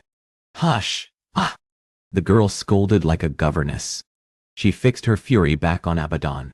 You did not come. Abaddon stared at her. She threw her hands up. To see my sister. Was she expecting me? His heart kicked up its beat. Opal narrowed her eyes into thin, dangerous slits. I was expecting you. There was a rush of disappointment. Expecting me to offer for her. Exasperation sent her voice climbing. A patron at the opposite end of the library looked over and frowned. Abaddon inclined his head in apologies, before returning his attention to Glaine's sister. Has she given some indication that she expected that? He ventured, with a calm he didn't feel. The girl actually growled. Lord Flint caught her by the arm, and then the anger seeped from her taut little features. I expected it, she said again. This time, softly, sadly, because she was so very happy every time she came from seeing you, and she laughed and read books, and her eyes were so bright that I could only believe she loved you, and that you loved her in return. Every word was a dagger, dragged over his heart, because he wanted everything Glaine's sister spoke of to be true. And yet, your sister and I came together because of an arrangement, he said carefully. And that arrangement ended. Opal's frown deepened, and she looked over to Stratharn. The Duke shrugged. Don't look here. I told him he should go to the lady. The girl grunted. I don't much like dukes, but I might make an exception for you. Stratharn inclined his head. I'm honored, don't make more of it than it is. I said I might make an exception. You're still a duke. Dismissing him, Opal looked to Abaddon. My sister cannot come here, she said, her voice earnest. I overheard it from the housekeeper, who overheard it from one of the maids who is sweet with one of the footmen, that my father told her that he would shut down your library and ruin you if she continued visiting. His chest tightened. What? He whispered. Flint nodded. And she cried. Mr. Grimm, she cried. Glaine's sister repeated for good measure. Oh, God, me. That was why she'd ceased coming around. Because her bastard of a father had intimidated her into doing so. Abaddon balled his hands into painful fists, wanting to throttle the man for hurting Glaiine as he had. And me, I also hurt her. That realization threatened to split Abaddon in two, and he took her books. Fury burned bright in the little girl's eyes. Her books, Mr. Grimm. Her books. He handed them over to another footman to burn, but that footman gave them to another footman, who gave them to his sweetheart, who is friendly with Glaine's maid, who in turn gave them to Glaiine. He sought to follow that lengthy chain of individuals. And I have snuck into her room when she is sleeping, and I find her with her books tucked under her pillow. A tortured groan escaped him, drowning out the rest of Opal's words. Abaddon surged to his feet. Where are you going? She demanded. It occurred to him he didn't even know where Glaiine lived. What? Stratharn cleared his throat. If I may. He provided the address. Flint's eyes clouded with confusion. That's where we live. For the first time since she'd stormed the library that day, Opal's eyes brightened with something other than the deserved fury. It is. He is going for her. She looked happily to Abaddon. You're going for her. Abaddon clenched his jaw. He was going for her, and he'd be damned 10 times to Sunday if he left without having her in his life. Stratharn jumped to his feet. My carriage awaits. Chapter 14. Surprisingly, the prince was not the pompous person Glaiine had expected him to be. He'd conducted himself with distinction during battles with Napoleon. He continued to serve as a diplomat, and did not think anything of talking about those topics with her, a woman. He was handsome, with a tall, slender frame, pleasing face, and clever mustache. But none of it mattered. He was not Abaddon. He didn't speak about books and literature, or ask for her opinion. Rather, he spoke about himself and his accomplishments, and seemed just as content speaking to her father as he did her.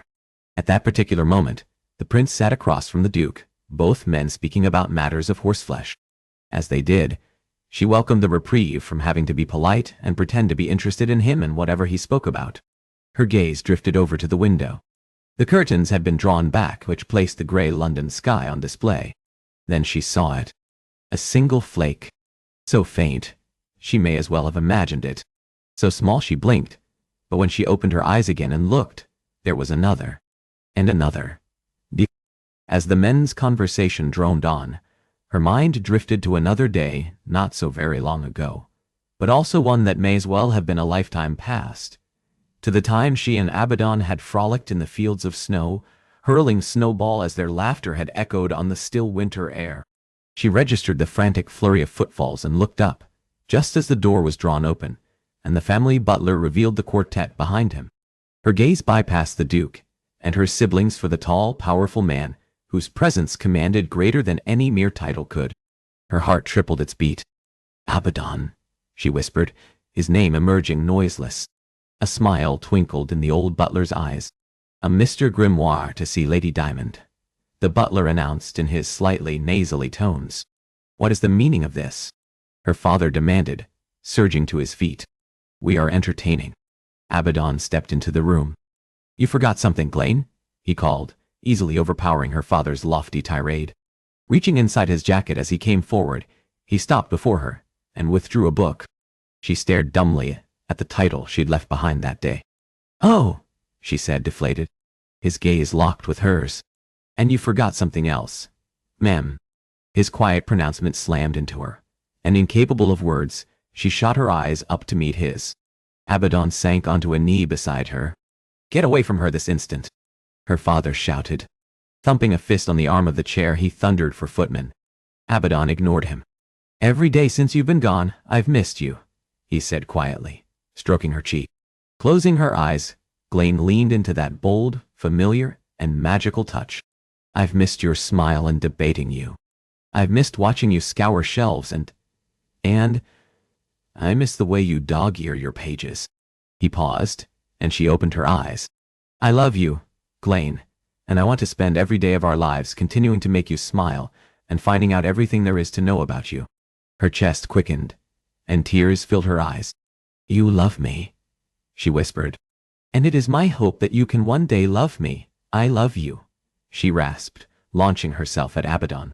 Abaddon, who easily caught her, and kept on his feet, holding her close. Opal and Flint let out a triumphant cheer, clapping wildly. "Footmen!" her father bellowed and then looked frantically to the prince. "You must forgive me. This upstart has no place. It seems the couple is in love," the prince said, with a smile in his voice. Her father seethed, turning his wrath back on Glane and Abaddon. "I'll see you destroyed." "Actually, you won't," Abaddon's friend intoned from the doorway. "Mr. Grimoire has enough powerful patrons that your word will have no impact, one way or the other. I've as much if not more influence than you because I'm not a bastard about my title." He spoke with a haughty cool that only a duke could manage, and one to rival her father's. "Stratharn," Glane's father muttered. "I see you turned out nothing like your father. Thank God for that." The younger duke flicked an imagined speck of lint from his shoulder. "It is interesting you should mention my late father. I'd be remiss if I failed to mention, thanks to he and his journals, I've a substantial bit of information that serves as a reminder to me." "Oh?" Her father peered at the other, formidable man. "And what reminder is that, Stratharn?" The Duke of Stratharn locked his gaze with the older nobleman's and smiled. "Not all of us are as illustrious as they may seem. Lady Diamond marrying Mr. Grimoire, and your younger children being free to visit whatever circulating library they so choose, would really be no grand scandal in the scheme of, say, other things." Glane's father blanched. He cast a frantic look at the frowning prince, and then returned his attention to the duke. "Are you threatening me?" "I wouldn't dare." Stratharn inclined his head. The feigned levity vanished as his eyes hardened. "I trust Given the circumstances, I won't need to threaten you. His meaning remained clear. The Duke of Devonshire cursed roundly. Opal clapped her hands happily. You're definitely moving up in my estimation, Duke, the girl praised. Strathern shot her a wink. Abaddon rested his brow against Glaine's, drawing her attention back to him. I'm not a prince, he said quietly, caressing her cheek once more. I'm not a lord. I'm nothing more than the owner of a circulating library with a modest townhouse, and even more modest wealth. None of that matters, she interrupted, her voice breaking. He continued over her interruption. Asking you to marry. Glane kissed the remainder of the proposal from his lips, and he returned that kiss. Ignoring more of her father's blustering, Abaddon drew back and grinned. Is that a yes, darling? That is a yes, she murmured. And a giddy laugh spilled from Glaine's lips as he kissed her, and in his arms she at last found herself home. The end.